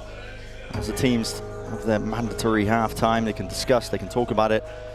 But for now, DRX are going to be feeling real good about this. Crew, you know, Mimi kind of mentioned onto the desk with their composition. We haven't really talked Crew that much because honestly the full focus has been on DRX, rightfully so, with how they've been able to bounce back. But you know, this Harbor pick, you might start to see a bit more value from it this time around. They were getting brutalized when Crew ended up playing against Leviathan. Mazzino taking all sorts of liberties, just using the high tide to walk himself down mid. Yeah. I wonder if they're going to be taking a page out of that book. They can definitely take mid control, but we saw them take mid control on their attack side and it not find very much value. Here on the pistol, Crew have got 4 players stacked on A. They're not going to be able to do any aggressive flash and dash combo stuff. Feels more like a read that DRX would be heading in this direction on the pistol. It leaves B extremely weak. And what we saw from Crew was success with flood retaking. You can't flood defend if you're not close to the site that's being hit. This map is enormous. If DRX went for a B exec right now, Crew would still be migrating. Yeah. The Great Western Push. It is, it's massive. Rotation timings are a big problem for a lot of teams. There's a kill trip that's laid down, even though there's a heaven smoke, but by walking all the way up, DRX are able to navigate it easily enough. Going for the plant down. It's a good plant spot too, committed into the boxes. It's very strong into the post plant. You can allow most of DRX now to retreat into the main angle. Crew are trying to retake here with no flashes. And they're just trying to make a go of it. They've already made their way in through the site. And watching that one, flashback gets taken care of. In through mids, and a peek by Foxy9 is not set up at all. Buzz trying to at least even out the odds of the fight to be taken. Again, doesn't adjust in time up through that heaven spot. And now Melzer sticking at the fuse, spamming into the angle, but a Cove defending against most of these bullets. Half is earned. Another smoke. Blooms and blossoms. Kesnet with the kill, and a judgment again. Flick of the wrist, tapping away with the guns, and there has to be reclaiming it. Bane backing up and running into it. Oh my goodness! That's 4 from him. And a pistol round once more garnered for this DRX team. Bane, a divine blessing for DRX towards the end. How's he managed to pull that one away? Crew looked like they had that under wraps. They're still trying to play this retake style. I don't think they should have been using as much util early in the round. It would have been nice to see them still have a paranoia or a breach flash. A KO flash to be able to retake there on B. But the way that they just play around each other, it's solid. It took everything from DRX to be able to repel that. A 4K from Bane.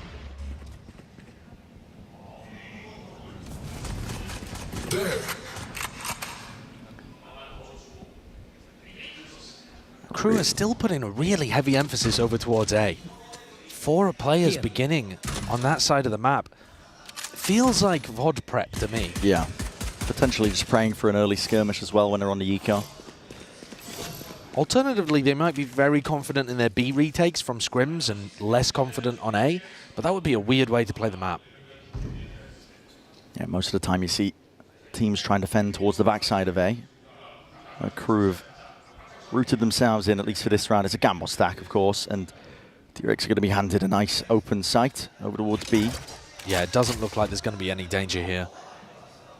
We're seeing Marco's calling, be very cautious though, doesn't want to run into any of these stacks.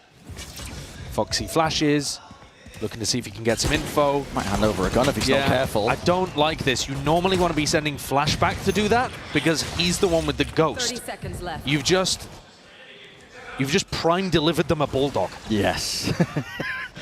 And it's not ideal despite that. I mean, DRX, they have an open site, still planting for Cliff. I'm going for something potentially a little bit better for it, but... Camera, I must wait a moment. Crew now grouping up, ready. Try and make a good go of it. The cam was saved just for a rainy day, and that was now, so they get that information that there's 2 players from DRX out through into the back. Got to wait for these smokes now to get pushed up into the position. 1 flash held. We'll see if there's any danger very soon here for Crew. Drone used, time already running short here, but that Bulldog finding value. It's up to these site anchoring players. Mako trying to reposition up and around, and again, Keznit a tap onto it. No way, you can't let this. You squandered an opportunity. Not again. Keznit sticking. Half everybody's fallen, but the time is on their side. Crew with a thrifty win. Now, I don't want to point to the fact that there was a Bulldog for the retaking team, but it did find a bit of value there. Oh yeah, it found the opening kill, man. And again, another post plant over towards B that looked very difficult, this time impossible for DRX to hold on to. Oh boy. If they're going to be planting safe like this every time, their post plants need to be better. They need to be able to stop Crew from getting back in. It's only been pistols in their hand and a donated Bulldog. The rifle rounds might be very worrying here. Keznit is not one to back away from a fight and a challenge. He's trying to get that back up again by MTA, overextending and overcommitting. He pulled his knife out like he was the most confident player in the world. There was only 3 there. Could not be more surprised to see extra players. It was like, what, I haven't aced already? He's damaged up, worse for wear, but still surviving here. Drone spotting the last 2. See if it bites them, handing over to Guardian. Flashback's already dropped though, so very little chances of this now as well. Foxy9 will be shortly following suit. Denying another one of the Keznit aces.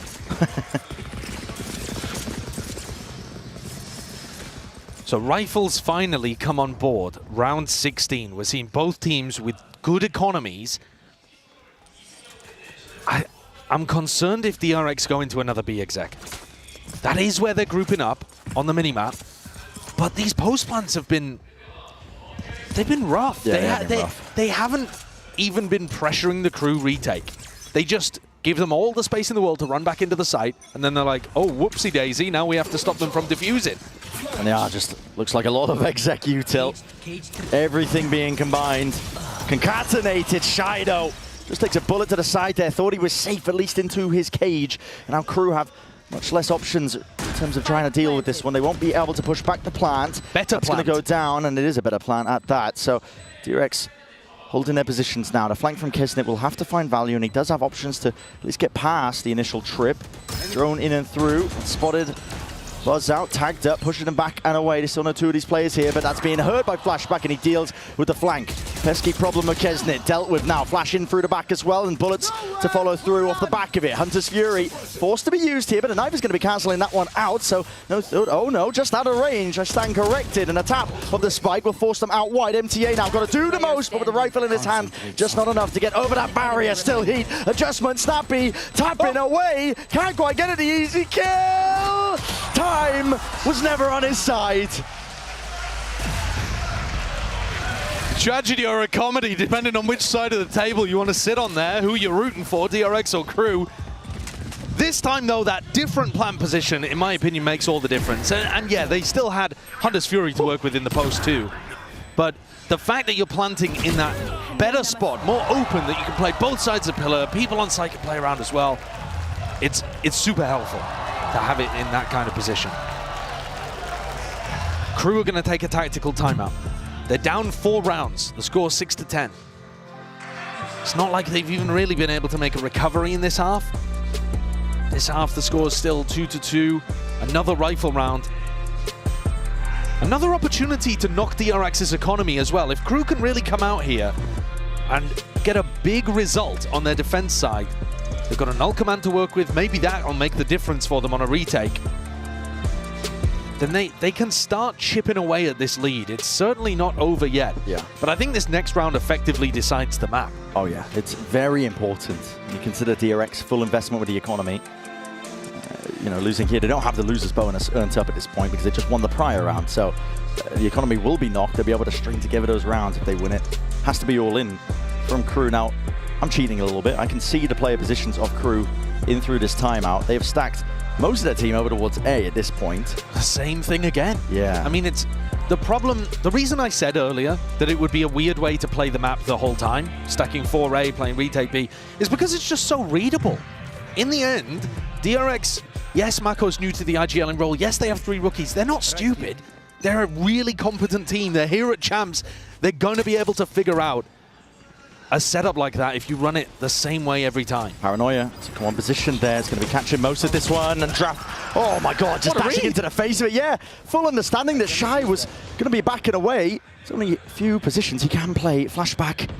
Looking up through mid, there's supposed to be that instant response from KRU as well. Ults are being committed with the no command sweeping through, but he's missed the chance to strike from behind. Patience! Yeah, it's not being played just in that moment here, but MTA dropped down to his knees. A res possibility for it. DRX did get that plan a little bit prior.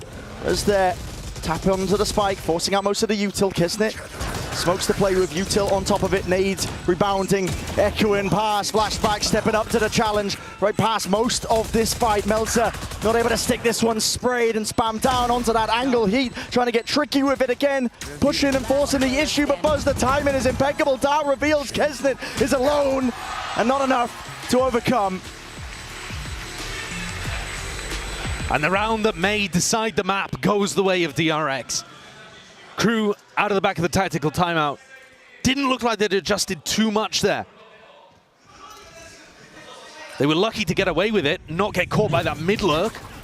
The DRX looking like they're making the adjustments that are doing the job. Wow. Shy adjusted his positioning, but Buzz was on top of his head within the first 10 seconds of the round. Yeah. It's because of the knife they've been conditioning with. They've been using it against the box, so Shy hasn't been able to anchor the back of the side position. I think Shy should be playing essentially off-site at this point. Yeah, retake, maybe up heaven.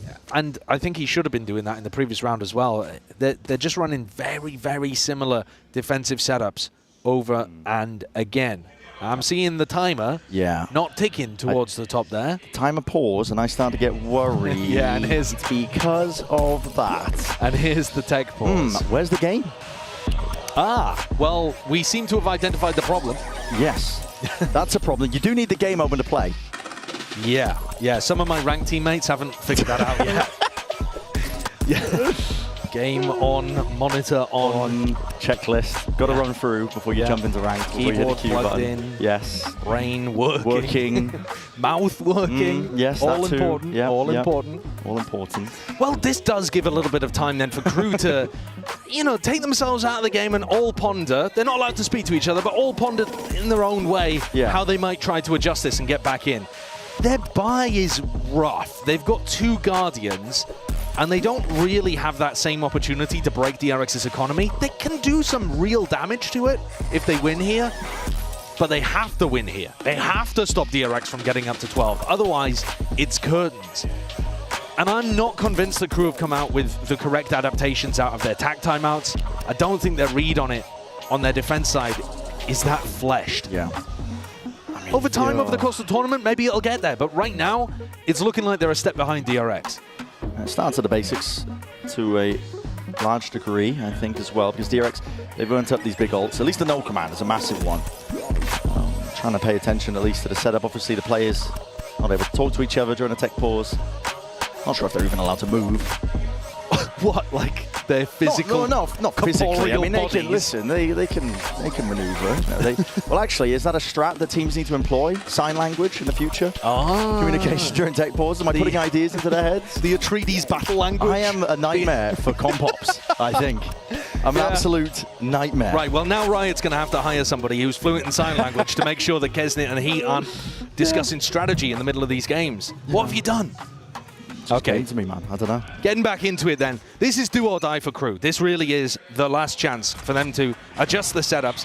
And they have made a bit of a swap. Shy is now playing off-site towards B. They've got 2 players there on the B side of the map ready to support. This is finally them threatening mid-control. Yeah, which we thought they were going to do. We thought they were going to do tons of this. This is the first round where we've really seen it. Is it too little too late? There's bullets flying past Melzer. It's his teammates trying to make it feel like there is still obviously presence to the top of the site. There's nobody that's lurked up. Trust me, guys, Melzer's not pushed up in this spot. It's a difficult one. Ult committed. That's an interesting one, yeah. I mean, Maka's right through this, and the timing taken right past them here.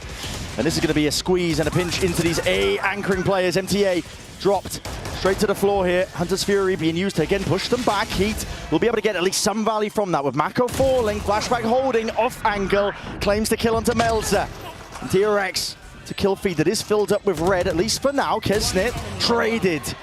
And so all the options that at least were present, available, were moved shortly after here for KRU. Not able to hold their ground onto that one. And brutal. I mean, look at the webcam for Heat. Yeah. It looks like he's had a tech issue again.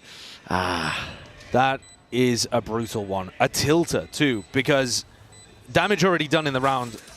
Listen, I don't work for Compops, but the rules, as I understand them, are that you're not going to replay a round like this. Not if there's been damage done. He was also in a 1v3, so from our outside perspective, very unlikely for that to be a winning scenario for him. It looked like DRX were massively in control of the round.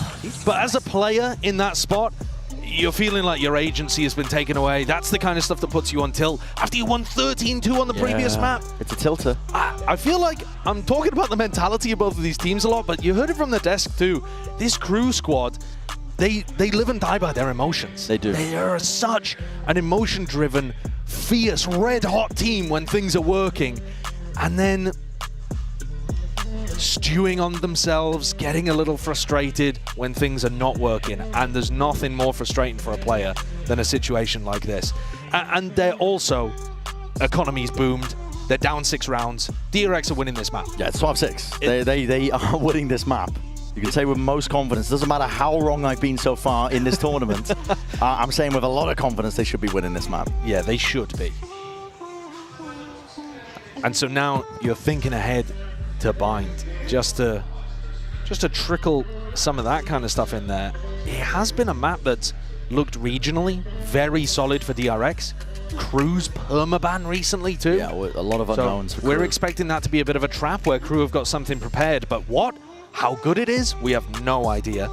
And DRX historically have not actually been able to translate success on Bind into international success on Bind. Yeah. So that's another thing to keep in the back of your mind too. Has looked good in Pacific, but is it good enough to be able to get wins here at Champions?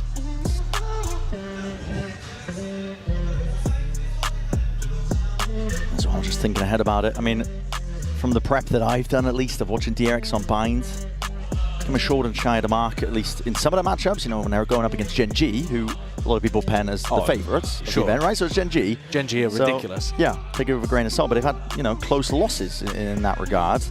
And it's a very fleshed out map for them as well. So yeah, I'm looking at KRU and I'm wondering what exactly could they possibly have been cooking up. You can see just in the body language here from KRU. Yeah, it's tapped out a little bit. A little resigned, frustrated. They'll give it their all, I'm sure, in these last few rounds, however many end up being played. Now, potentially. Yeah. Could go on forever, couldn't it? Now, if DRX really wanted to boom them, they'd queue up a timeout right now.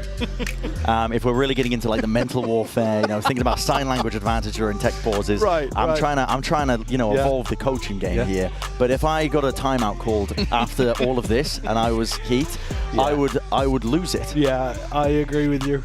I mean, is Termi that cruel? If we see it, DRX are winning this event. I mean, Termi has been known to not call tack timeouts sometimes when his team are down. That's true. That's true. He ended up sending one here. Listen, he's got rid of the suit. He's turned a new leaf. He has relaxed. Turned a new leaf. He's stopped benching Foxy9. Yes, he's given him a chance to play. Yeah. Which is a point that we haven't really spoken about too much, mainly because Foxy9 has been on this map, he's been supplementing, he's been helping out, he's been there, he's been present. Prior map he wasn't. Hasn't taken over the game. But exactly. The last time that Foxy9 played an international, he's not a brand new rookie to these global events. Foxy9 was at Tokyo but I would forgive you for not remembering, because he only played 2 matches. He went 1-1 and then he got benched. Yeah. And that was kind of a theme, a running theme of last year's DRX. As they kept subbing people out and rotating the roster. A lot of questions about DRX, but they ended up settling onto this squad with a lot of rookie talent that they believe in, and their development and their scouting has been good. I think Foxy9 may be towards the bottom of the list of good, brand new, great players that they've integrated into their team. But if you think back, Mako was a duelist main that they integrated into the Smokes role and brought up. So they do have a fantastic history of being able to concoct talent and build for the future. Yeah, they really do. And a lot have been asked, I think, at a veteran presence and talent on DRX. Buzz, as an individual who I was highlighting. Now, I'm going to steal an asset from the desk, which I'm sure they've called in and prepped, which is the Buzz Ob highlights, because this guy has been taken over when he had that weapon in his hands, at least in the defensive half. And for me, I'm not going to lie, I was a little bit upset watching map 1, because the guy he didn't have it. He was kind of getting diffed in that regard by Kesnir, but this time showing up back into that stage 2 playoff form. Yeah, and putting on some real excellent performances back here. Dancing around, dodging a lot of utility, and stinging like a bee when it comes down to it. Exactly, but if Buzz is putting up numbers like this as well, it helps the whole team, because you got to think with the amount of just turbulence that his team has had throughout this year. Hello, we're back on camera. Hello. Wasn't expecting that, but that's okay. It's okay. Always ready for it. But yeah, with the amount of turbulence that this team has had over the course of the year, it's up to the veterans to pick up the pieces sometimes when morale gets low, when things aren't together. It's interesting you say that, because DRX internally have talked quite a lot about people like Bane being uplifting for the team and being that breath of fresh air that they needed to be able to turn the ship around and focus on a new identity and bring that positive energy. It would be, I'd love to be a fly on the wall and a fly that spoke Korean on the wall in the back end between map 1 and map 2, because, who is it that's there helping DRX maintain their mental with all of these players that have had some experience regionally, but, when you're looking at Flashback and Bane. Here we go. To be honest, Foxy9, not as much experience. Yeah. We're back. We are back. We are back. And yeah, at this point, staring down the inevitable, which is DRX most likely walking away with this map. They are grouped up. They are ready to go, raring to go over towards A. It's a slow wait, seeing if the knife gets used, but the timing of it is awkward, so it is going to catch most of them here, pushing them back and away. And they want nothing to do with A now, not that they showed at least presence towards that area of the map. Maybe that was always part of the game plan. Shy is pushing up. So this is the first time we've seen Shy go aggressive on defense over here. Yeah, might be able to at least get a kill. There's a fight about to be taken while mid is being pushed. Flashback's going to miss that. Yeah. Backing around. It's a real awkward one. Jump spots abound. Up through the ropes. There it is. Flashback strikes. And with Shy down, so goes the setup over towards B. So no command not even necessary. And he's really just done enough. It's 2 removed. He was running his wee little legs there as fast as humanly possible, but at this point, it's weakening out the defenders. Player spotted out over towards the A side. There is time still available, and with all this space gained and pushed up, vacuumed up here. Flashback even with that third. It's cracked open a side and essentially won them the map with that. Yeah, I think if it wasn't curtains already for KRU, that lurk play and those kills have certainly driven the dagger into the heart. Yeah. Kesnit and MTA looking to pick up the pieces. Ooh. And it's a 4K, possibly on for the ace here as well. Can MTA shut it down, or are DRX going to be thrown into bind? MTA survives. Flashback's on 5L, running his way around. No ace today. But it is inevitable. MTA just making us all wait for a little bit. He's going to give it a good go, but already, look at the angles to account for here. I mean, Buzz has already just taken up this position into Spawn Blade Storm right behind him. Let's knives out. He's behind him. He's toying with him. He's walking up right behind him. Oh, no, no, no, no, no, no, no. It's like a horror movie. But 13-6 for the finish. Map 3 bind, ready and waiting. And if there was ever a final kill in a map that showed you a team has recovered from being battered in map 1, reset their mental and are feeling perfectly confident, literally toying with the final player. Yeah, this is it. I mean, DRX have definitely pulled themselves back up. The momentum now firmly behind them. The morale turned around. We're going to be sending it to a break on the other side the rest of the series.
Trying to find a light before tomorrow, and I've been looking and looking and looking around, finding my way up onto higher ground to find my wings. Maybe I'm trying.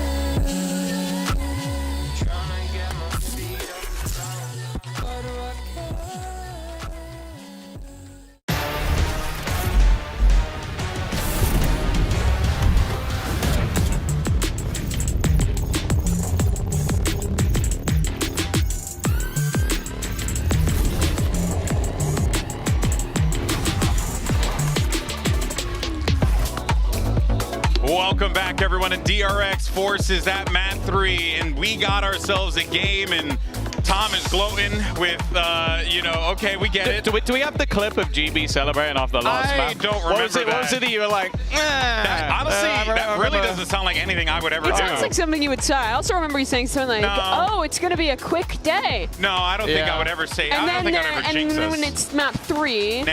and it's tech pause. Hey, it's still 6:30, okay? So we're only an hour and a half into this thing, all right? Because map 1 was like 35 minutes long. I'm just saying, DRX fans, he's your hero. Yeah, I guess so. But hey, you know who's actually the bigger hero in that one? The young players who stepped up big time for DRX. You got Fox9 Flashback, who popped off. Flashback especially was so instrumental in this one. The lurks he was getting, the way that he was really getting those first bloods, not really allowing Shy any opportunities to be able to lurk himself. And we got to say, Flashback was impressive.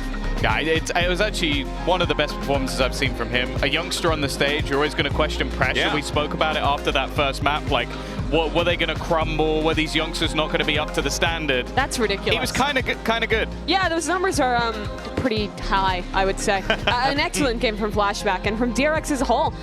I think that, I mean, the casters were talking about it. They had some really good ideas on their defense, the way that they were building around Buzz's operator. I think they gave him a lot of opportunities to A, have individual impact, and B, the way they were calling their macro around him was really good. Yeah. Setting him up on these early lines with the heavy side early, sometimes even showing that with utility, and then stacking the other side, showing a lot of variety in that. I thought it was really good from it, from DRX and from Mako as their IGL, especially there. Yeah, but then on the opposite side for Crew, they went with a different composition. Leviathan had rolled the composition before. No duelists in this comp as well. So you're thinking, okay, this could be an opportunity here. Maybe they've learned a little bit from what Leviathan did with that composition, but instead, I think this is the case of like, hey, it's a good idea, it's a good comp, but they didn't quite feel comfortable with it. The thing is, I think, wasn't it, the difference with the Lev one is they do have a duelist. Yes. Other than that, true. Yeah, it has similarities. So it's that Omen coming in. I actually don't think that, like, Kesnet will always play well on his agent. It's whether the team works well with him on that agent. I think that was the problem. Like, he was setting up paranoias. It's like,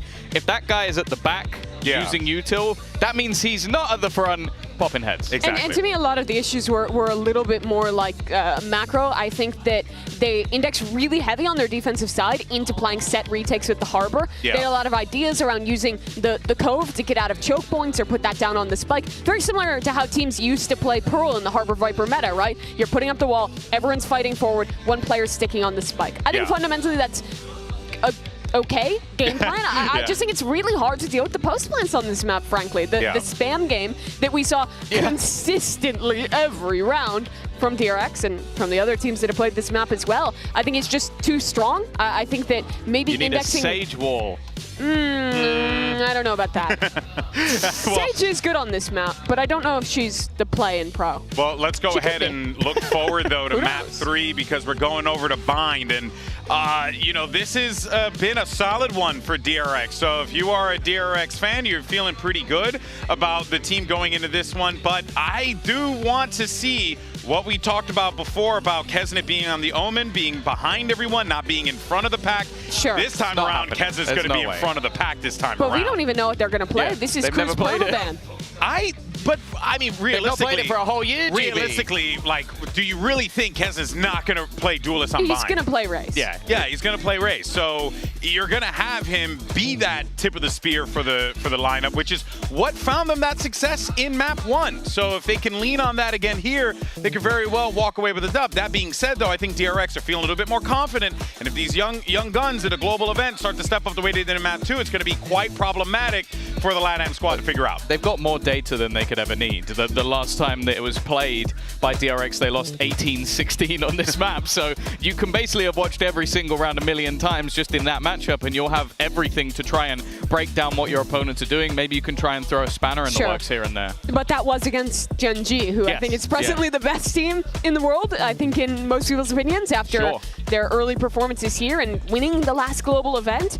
They play the 100 Thieves comp with the Fade and the Gecko, and I think they play it really well. Their defensive protocols looked on point. I think the coordination between the initiators was really nice on the timings they were using to pull out those util combos, and well, it's not as much opping as we saw on Abyss. Buzz is still going to be a menace on the defensive side in this comp when he's playing the Raze.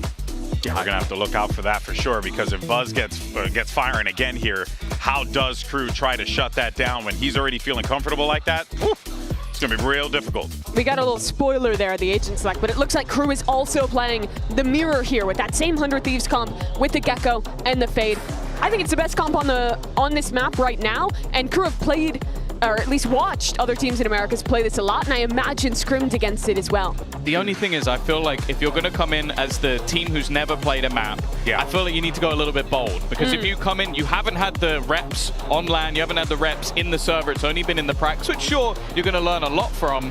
I still think it's a little bit of a worrying sign to go in against a team who've already had plenty of reps on this comp and then try and beat them on it. I disagree. I think this is just a good comp to play. I don't think you need to overcomplicate it. You have a lot of odds you can watch of how to implement this one, and I think that Crew have played similar ideas before with the Gecko combo comps. I'm not worried about the comp, I'm worried about the team and how they can bounce back into this third map. That's right. Well, here we go, folks. Map 3. Which squad is going to be starting champs with a big dub? Let's send it back over to your casters. You got Brendan Sideshow yet again for the call.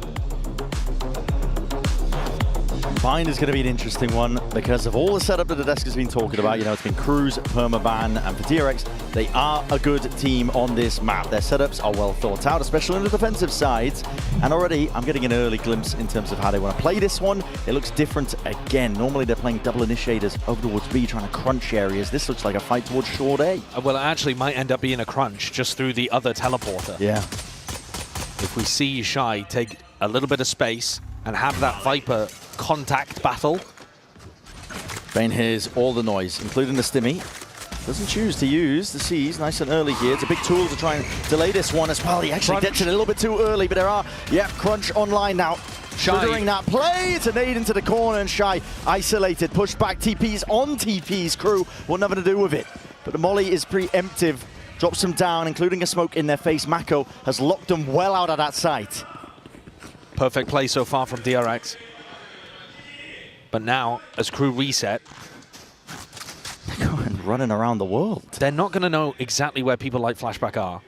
And they're not going to know that it's a 4-player stack, but Crew are much more grouped up. Walking around here, just onto the corner, expecting that re-clear, but crouched up. The bullet's just not quite landing. Only the one for Flashback.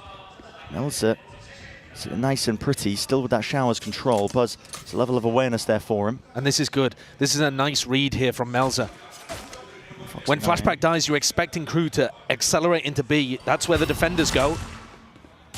Buzz seeing signs of life down. For a short, Foxy9 over the top there with the Dizzy as well. Forces Melzer out into that fight, crouched up Heat. He removes Buzz. No longer a problem into this round, but a spike has also been dropped down. Tap from Heat, seeing if there's that second wave of things. Again, out wide and open. Not enough of the movement, and time now is thoroughly against him. MTA, a lot to do in this spot. Forced to at least get the kills or stick, but it's an impossibility. DRX have played that one to perfection, despite the mid-round adjustments of Crew being on point. A great round from DRX. Perhaps a hint of things to come, with one of these teams being much more comfortable on bind than the other. The crunch through, and Shy not recognizing that potential of the threat. It's a difficult read to go for, because they had no info towards short, but he got sandwiched. Absolutely flattened.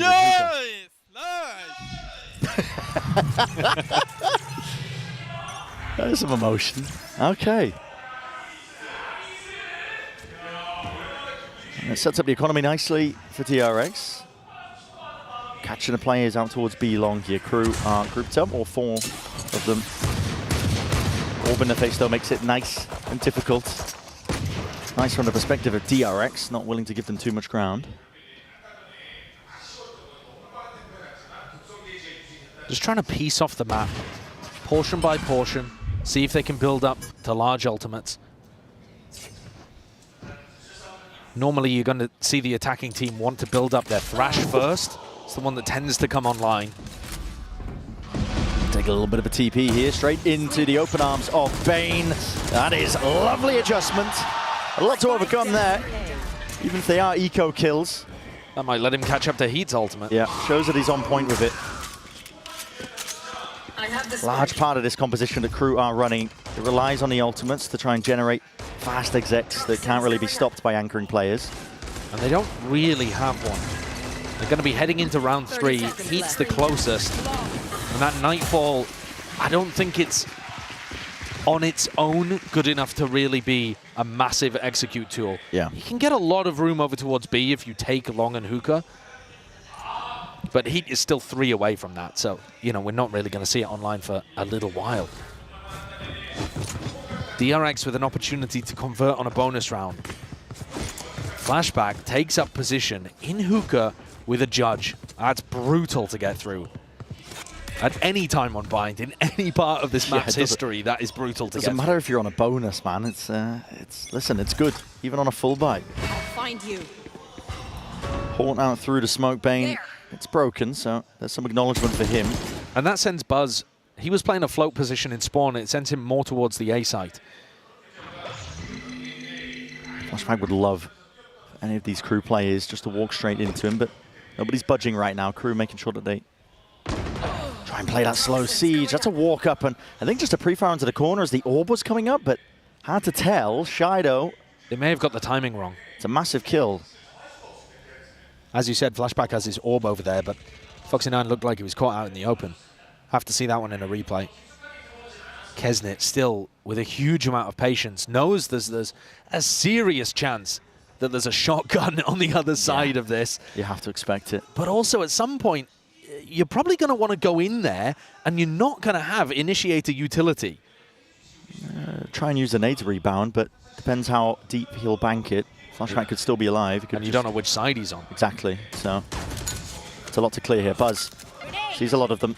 Signals now for the wall to go straight back up, and so does the Dizzy. It actually does connect into the tube. Is that crew going to be sending it forwards? The go button is hit ever so slightly here. There's a lot of util being used. Again, it's disjointed, but that's partly because you see the molly's already been placed down as well. So crew being stunned with only 15 seconds left, and this is bought time for DRX. They've got players into the spot and a position, and KRU just goes for the widest space in the world to clear it. Doesn't work out. Still alive onto the corners. Molly at their feet. They can't step over it. They can't get access to it. Jumping around, making a mockery of the round. DRX are converting this bonus.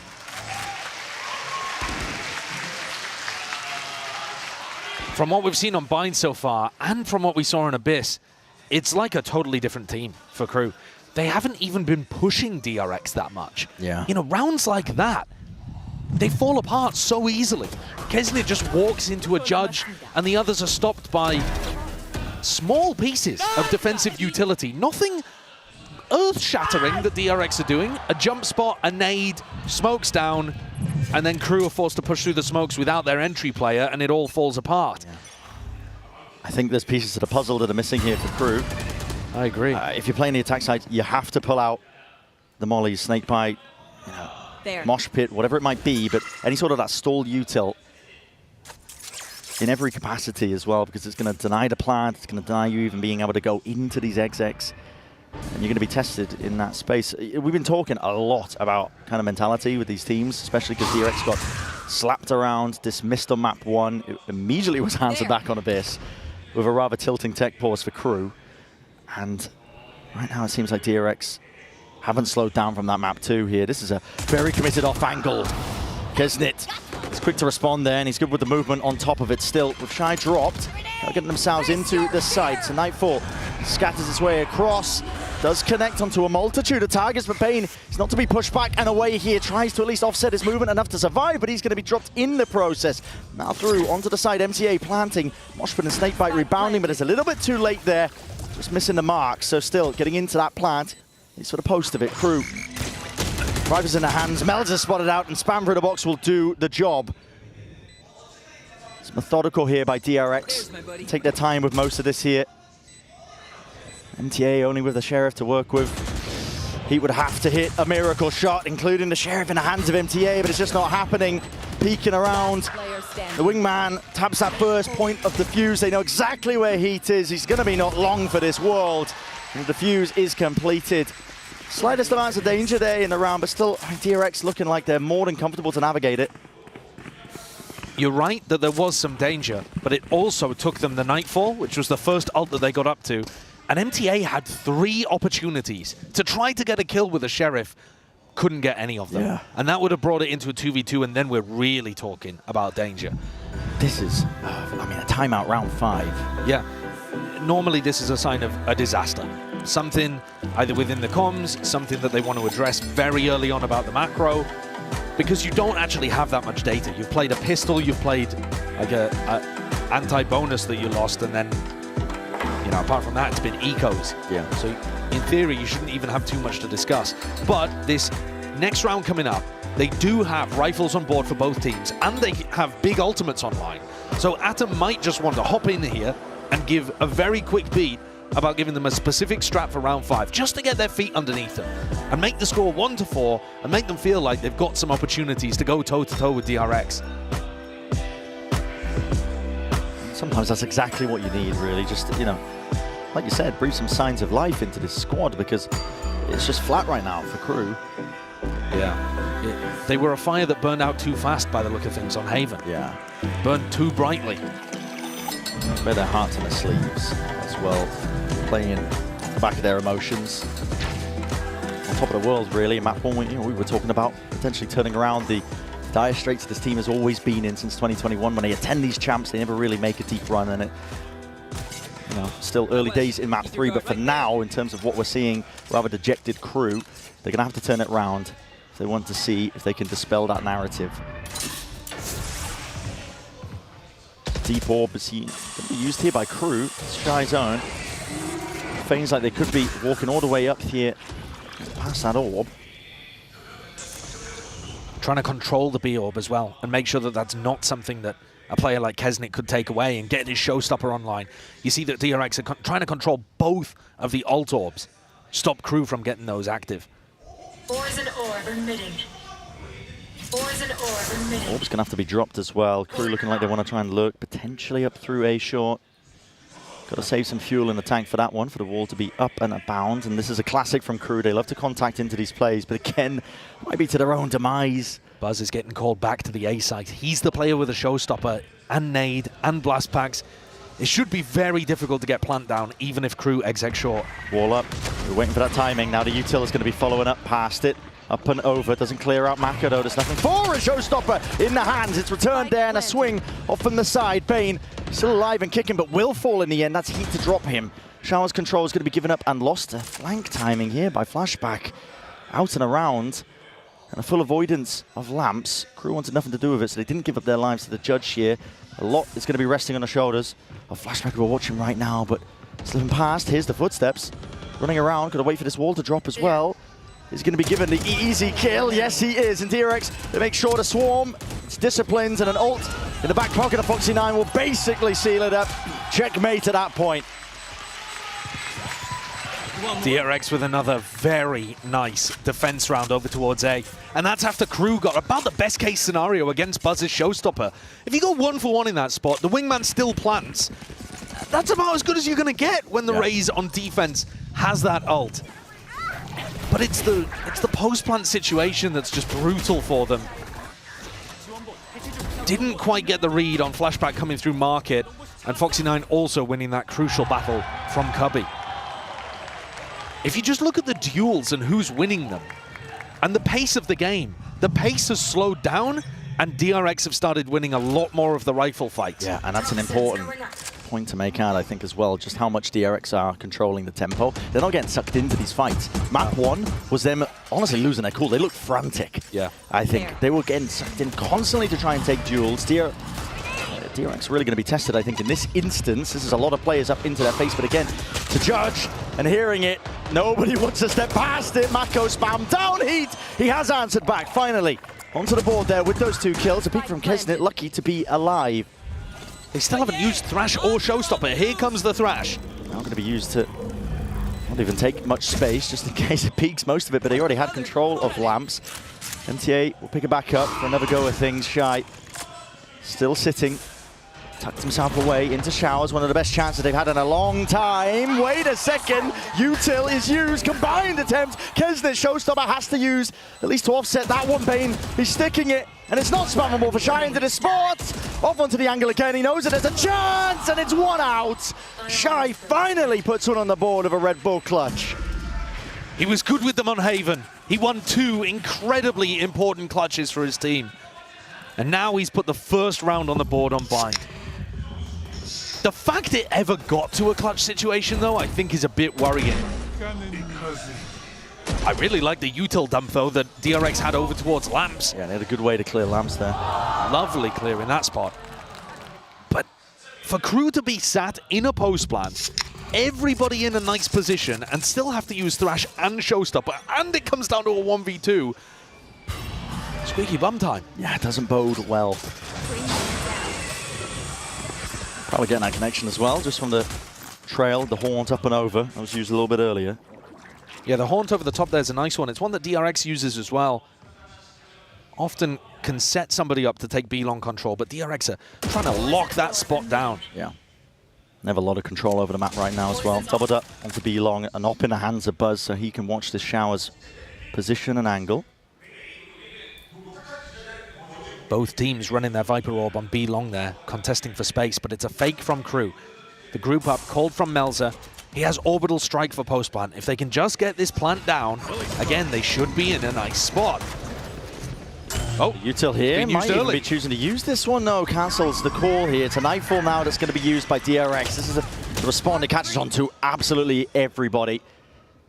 And all sound cues are deafened. Crew are working partially in the dark.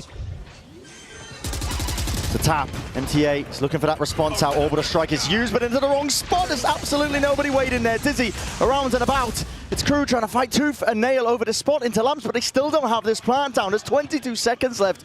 Time escaping them. The hourglass running dry. MTA fully committing and tapping onto, finally committing into the spike, and there is that reinforcement. Side by side, Kesnet joining into the fight.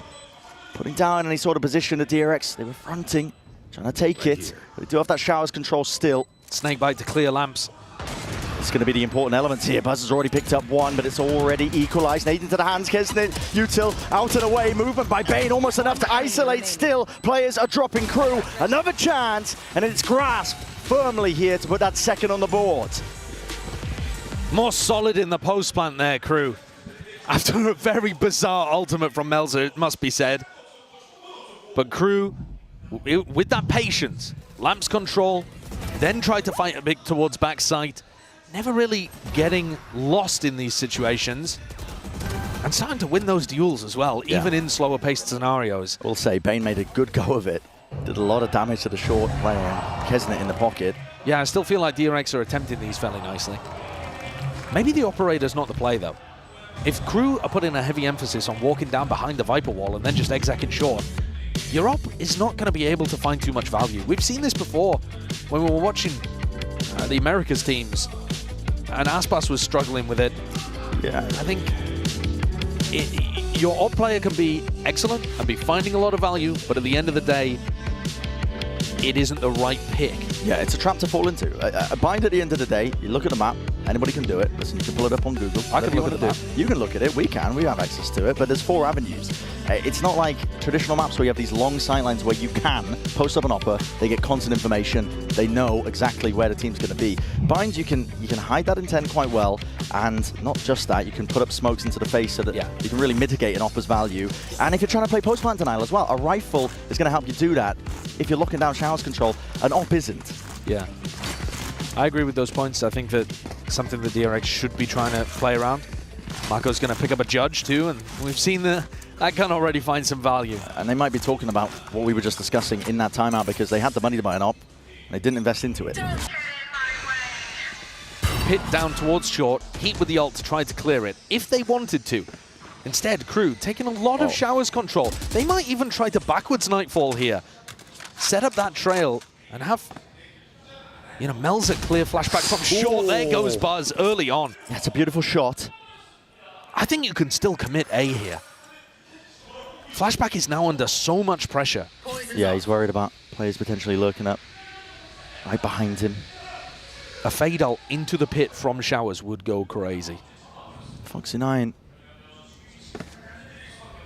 What have they got to do with it? Yeah.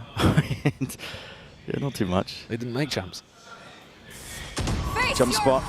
And a Nightfall. Going to be committing this one over towards the back of the site. The nade as well. Foxy 9 so damn low, just about. Wriggles himself round to the corner, but that's both Snakebite and Mosh Pit that's expended. 44 seconds of Crew in danger of running out of time here. And already with a sound cues cut away as well, they are making their way through. That is rapid. Kesnet, he is leading the charge for his team. Flashback worried as well, still trying to maintain control and his composure. Out towards A short, buying DRX a bit of a wing con as well, but the plant is down. Starting to tick away. Kesnet also with that showstopper.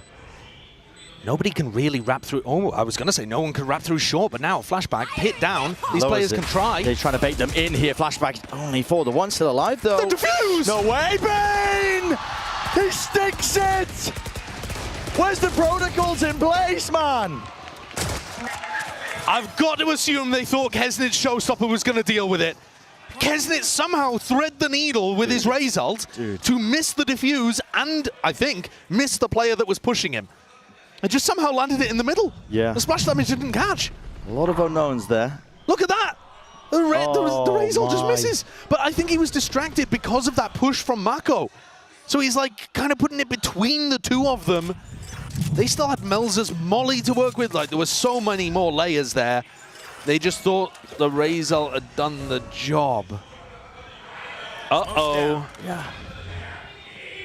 Disaster time for Crew. Squandering those rounds, it should have been easy. Mako, it already plays up in front of him. The contact play again works out for Crew. Kesnet, not pushed back in a way here. Dizzy over the top, inside the smoke though. Buzz, he's hiding. Rebound with the nades. It's Going to be landing and does deny that plan as a nade and a mosh pit all going to be used for Bane, trying to help him out.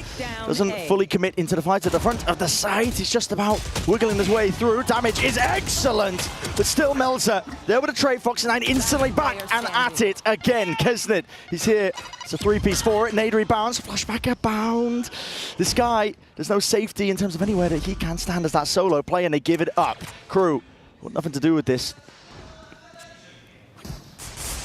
And because he has to be worried about Shy and Showers, Flashback there had to very diligently clear the angle. He couldn't just sprint over towards B and make it a foot race. This is looking like a save. Yeah. Credit's not good. Crew is starting to get a bit of a toehold, let's say. Yes. On Bind. It's not a full foothold yet. No, it's precarious. But 6-3, working their way back in. At least getting into good post-plant situations like they were in the previous round, even if they mess it up. I'm wondering, though, how many rounds Crew actually need. We have no idea how good their defense is going to look. Yeah. This map, again, to remind the viewers, this is their perma-ban that they floated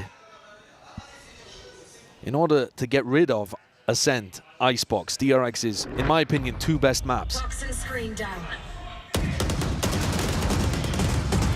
Stringing together the rounds here for Crew. No one beats my firepower. I got this. I wonder if there's anything cooking in the back of the minds of the DRX players about how to stop this contact play, because Crew have just been essentially disrespecting a lot of this util and doing exactly this. I mean, walking up onto the angles. And in your mind, you might want to buy an operator, but again, you fall into that prior trap of, you know, maybe then they avoid the operator, they go into a different site, I think get value from it. You could try to take aggressive short control. Yeah. As it looks like they're doing that pistol round setup that we talked about. Aggressive short control. If Flashback takes contact, you sand crunch. It's very solid. They've got big ults in this round too, DRX. It's still a half buy though. Making sure they save money for the remainder rounds. Crunch Peak is there. There is a possibility to crunch. Not yet though. No, players are sitting there. They backing around. There's a lot of util being used by Crew. Here it is, time to strike. It's being held by Crew. Watched onto that one, but it doesn't matter if he's holding it. He's not ready for this. Foxy9, he's straight back at them. Drops 2, and Mako's right there too, alongside it, just watching that A short avenue. Heat. Alongside MTA, last 2 alive for Crew. They were not expecting that one. Again, it comes down to comfortability onto the map. Are they aware that somebody's here into the TP? I'm not sure they are. Rifles flicking around there. They're wondering about it. They're looking They seem the like, opposite way. yeah, they know there's some level of danger. All Flashback has to do, though, really is stay alive. Yeah, he does. And he's going to be the nuisance player now. Wingman's out through and a wide, and the Dizzy can't really see absolutely anything here, but it leaves it again just down to Heat. It's a 1v3, 25 seconds. Spikes drop down. Discipline played by DRX. This is tempered. They back away immediately. They don't want to give up any easy fights with how low Bane and Flashback are. Buying time. You hear the plan. It's committed inside. Heat. Spike planted. Hell of a job ahead of him. Gonna isolate these fights. Orbital strike. Does not catch it. Haunt is dealt with. One bullet will drop it. Has to reposition. He's worried about every single angle. Flashback was ready. Aim trained on it. Works on the pistol. Works here in round 10. Beautiful crunch strategy. And a great way of dealing with what Crew were throwing at them. Those contact plays down short. And I agree with you that it comes down to comfortability. Most teams are going to have protocols. They know that if they hear that teleport sound, they need to get out of there ASAP. And Crew are just a little slow with it. Didn't quite throw counter utility towards the teleport. Doesn't look like they're ready for those kind of, I guess, higher level plays that we see on Bind. And now it's odds and ends Dream big, make it happen. for Crew to try to recover this. 8 at the half for DRX or more would be fantastic on the final decider map. Yeah, and money's back up. There's a thrash on either side. Has been earned up. Again, just walking up through the A short angle. There's a lot of pressure though with this util, but it's flying forward straight past this one. Foxy9, false confidence maybe. He's peeked out, almost getting the collapse Melter. Again, he was trained onto that spot and position, so they do hand over the gun. It was trained or traded back over, so And Melzer still has control of lamps this entire time. It gives options for crew if they do choose to make their way back over. I mean, kind of, but he doesn't know that lamps itself is clear. He hasn't felt confident enough to pick up the weapon yet. Only now is Melzer full clearing lamps, and the fight is happening showers. Yeah, Bane. Danger. But again, safely navigated with Shy going to be dropped. No longer has to worry about that backstab potential. Here's a Nightfall going to be utilized. Forced to swing out from Melzer. It's not going to be long for that world. Stopper in the back pocket of Buzz is going to be able to use this one for any sort of win cons here. Round 11, but honestly, again, that patience and discipline on display here by DRX. Not willing to overextend or overinvest. Flashback with the wrap around ADS up. He deals with it. 8-3. Looking like a marvelous half so far from DRX. Crew clearly felt like they had done enough prep work on this map to float it all the way to the end as a decider. But thus far, getting outclassed. Looking quite similar to map 2, I think, where there's competency. They're not getting flattened in the same way that DRX did on Haven. But at the end of the day, each round seems like there's a mistake or an extra play coming out from DRX to push things. Yeah, and you have to think maybe the gamble of floating this map against a DRX that have looked competent even at some of the worst times on this map regionally. Yeah. Hasn't quite paid off. Huge ultimates here for Crew. If they want to try to push things across the line and get at least 4, trying to work towards the pistol and close the gap to 2 in the next half, they need to be able to get value out of stuff like the Thrash and the Nightfall. And I've just noticed the buy. I mean, Buzz has got an operator at his feet. At least he did. He's handed it over to Bane. It's a double op setup. Tasted their own medicine from map 1. Yeah. Why not when it's flourishing in this way and form? The peak, of course, it's punished there. Foxy9 sharp. Rifles ready to be picked right back up again. Thrash out and through to Seize and a Mosh, all going to be used. 50 seconds down. Wait this one out, but there's a gap, I think. Bane not actually going to be caught by that one. Showstopper used up and over the top here. Dizzy has to be used to respond, and now Buzz right back at it. Ult of his own, revealed up. Spamming and praying and spraying away. Bane is losing track, but still wrangles the kill. Rifles are there, and they put down these Crew players. Even with Crew trying to set up a 2-phase push there, the Thrash to bait out defensive utility and then go forwards. Even with them learning as the map went on how they wanted to approach their attack side, DRX 1 step ahead. The power of experience coming from a team with 3 rookies. Fully turn this one around and now looking primed to take this series. What a turnaround from that first map. They are in that driving seat.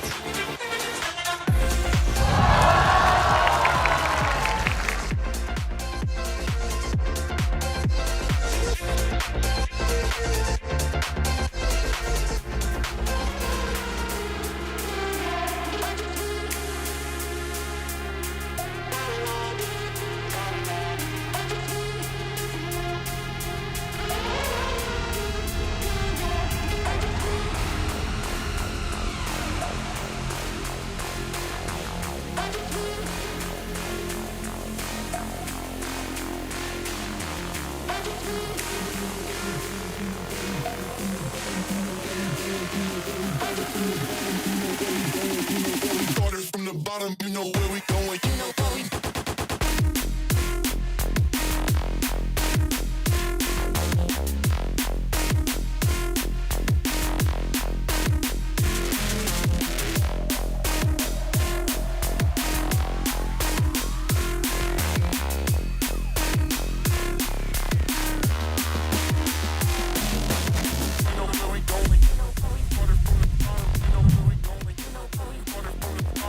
Looking forward here to the second half of Bind.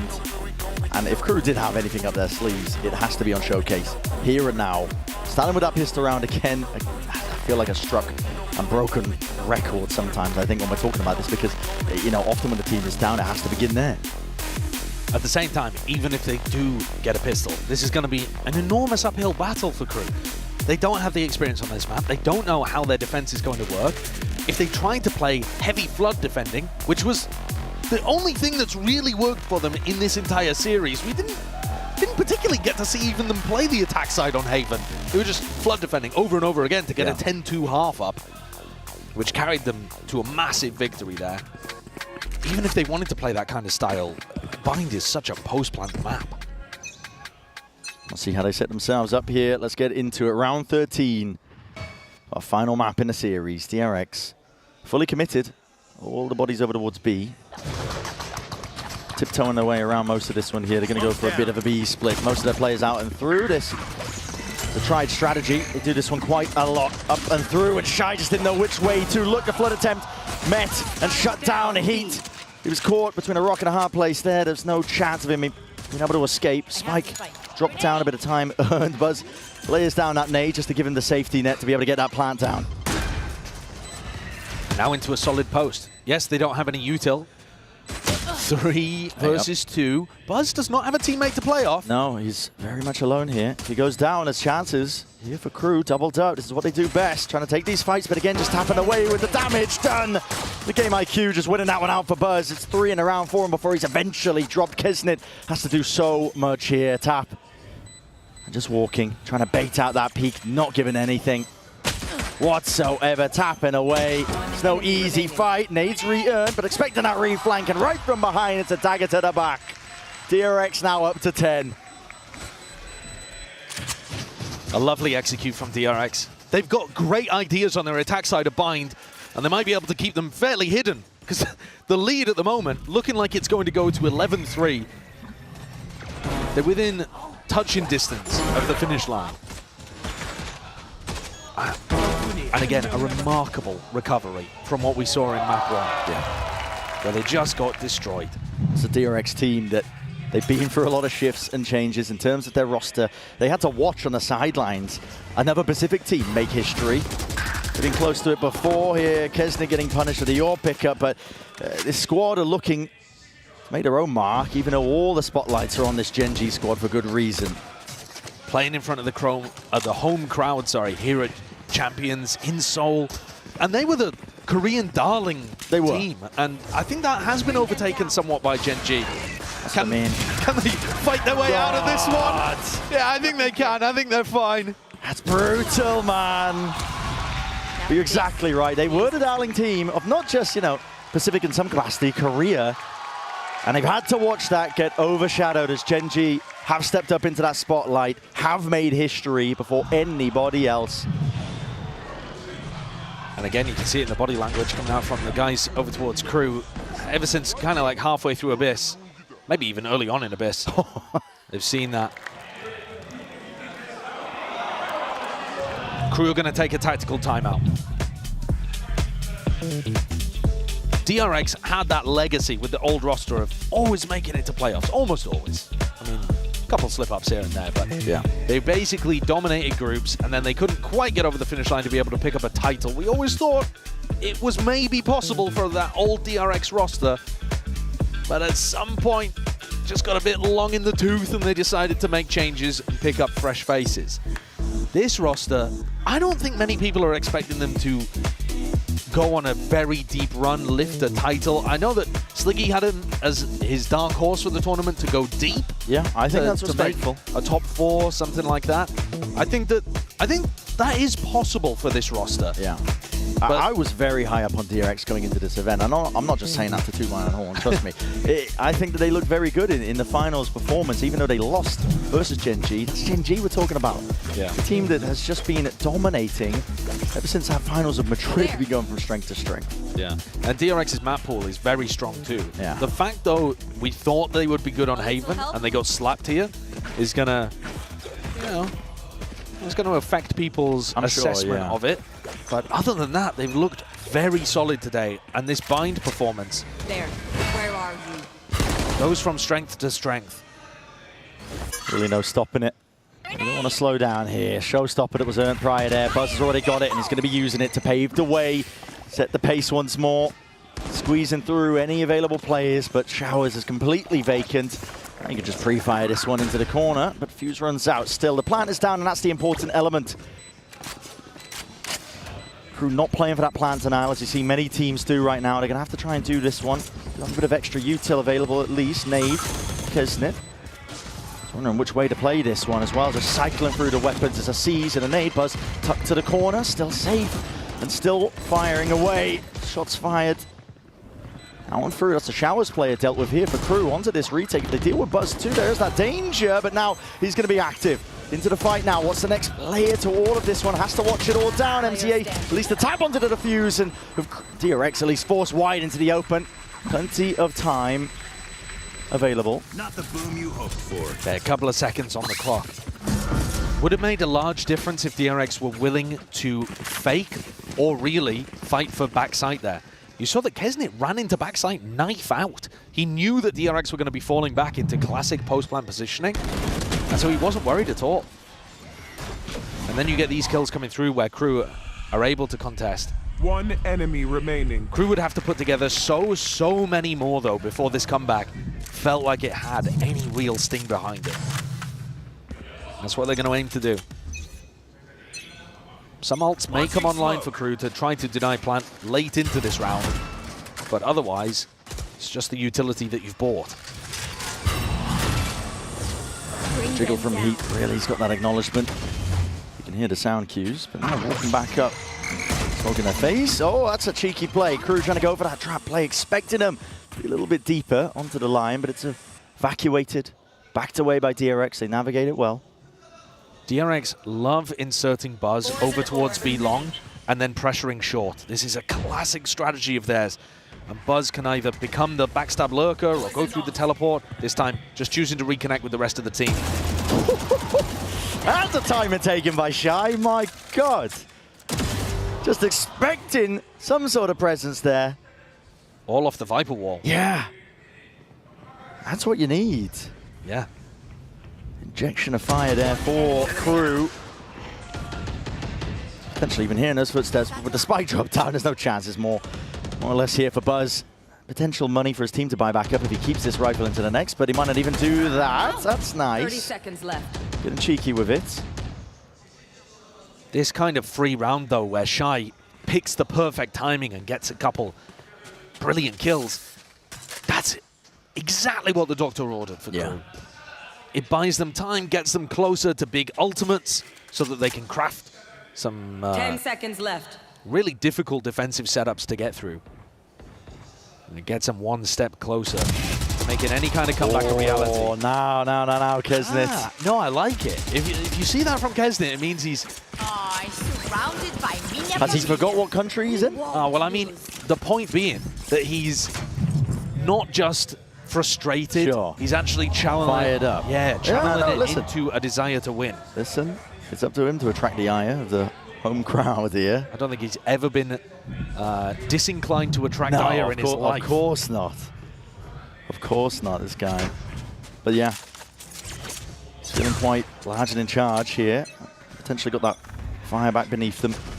So they're going to play for the ult orb over towards B long by the look of things. Get a showstopper online early.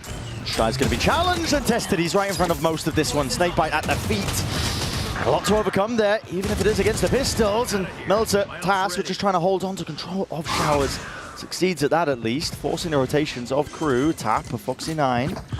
Hoping to bait that ult out. And now they're going to be TP, and they've given up the entirety of the B site. Can they bait out the showstopper as well?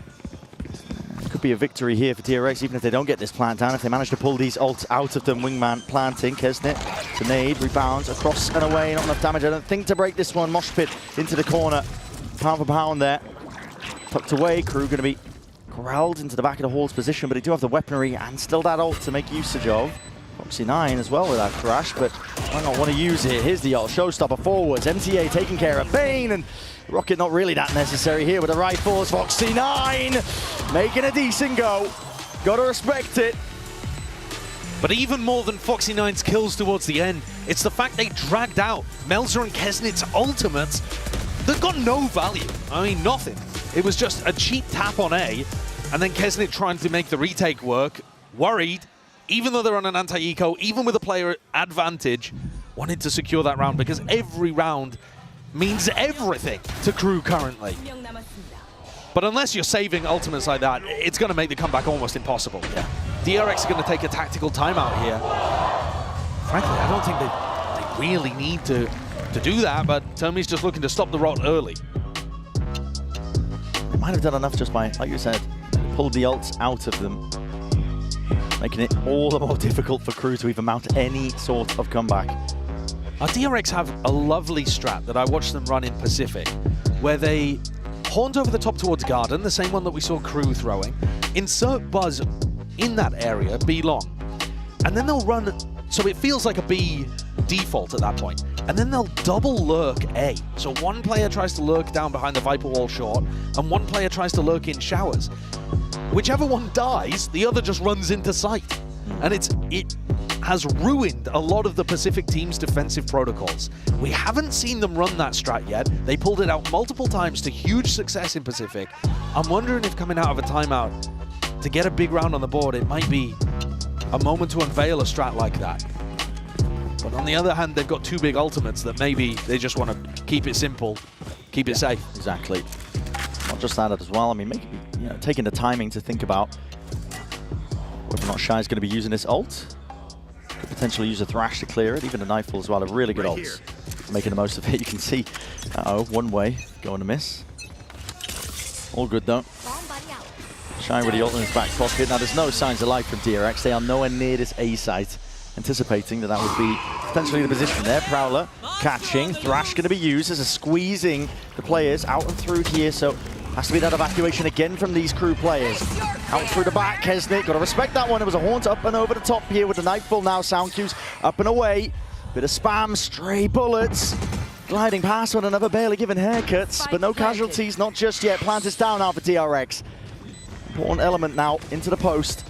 Mosh going to be laid down in a deep, committed site control and hold for them. It's an orb in their face. The Thrash round 2. Sent flying out through elbow. Nobody's sticking to try and at least break that. And everybody's detained because they can't defend. Players topple, bodies fall, and DRX inevitable to get that 12. Just Shy remaining, one to stand. As I said, inevitable. Keep it simple. DRX just play towards their ultimates, overwhelm the B site. Utilizing that Thrash in the post plant as well, all looking lovely from DRX. A 6-round lead, 6 chances to be able to put Crew away and move on as the first team in this group looking to face whoever comes out of Fnatic Bilibili. Buzz with a showstopper. MTA didn't get a chance to use the Thrash in the previous round. He was one away, got detained, taken down in elbow. Careful here. Last time, Buzz accelerated very quickly through short and tried to wrap onto a Showers player. But everybody was playing off-site for Crew. This time DRX are happy to, again, play it a bit more cautiously. Slow defaults. It's more akin, honestly. They've been showing this on their attack sides a lot. Yeah. Just trying to hold for any deep pushes. I like it. It's something that DRX, the old roster, never used to do that much. It's why they weren't as good on bind when it came to these global events. But learning from some of the EMEA teams, to be honest, in terms of the style, now approaching these early rounds much more slowly, cautiously. Flashback's got to lurk over towards Showers. Looks dangerous over there, though. Really dangerous. I mean, either Flashback catches the contact here onto one of these players. It is returned with a fire, but there's a showstopper right onto the other side of the map. In through B, and Buzz has gained a lot of ground from it. Just the threat of it! That is egregious by Heat. Thinking he can take that timing back and away, and the Thrash is just dealt with. Broken down. Kesnick can't take the timing. This is it. The impetus. DRX know exactly when to strike where it hurts with an orbital strike earned up as well. There is nowhere to run and nowhere to hide now. MTA is going to be pushed back from this corner. If any of these players contacts a Thrash up and around, detainment onto Buzz, that will be the kill. And the angle just not afforded to at least answer back, but finally doubles up, and Shy has to do it all. So much to overcome, not quite possible. DRX with that 3rd map win.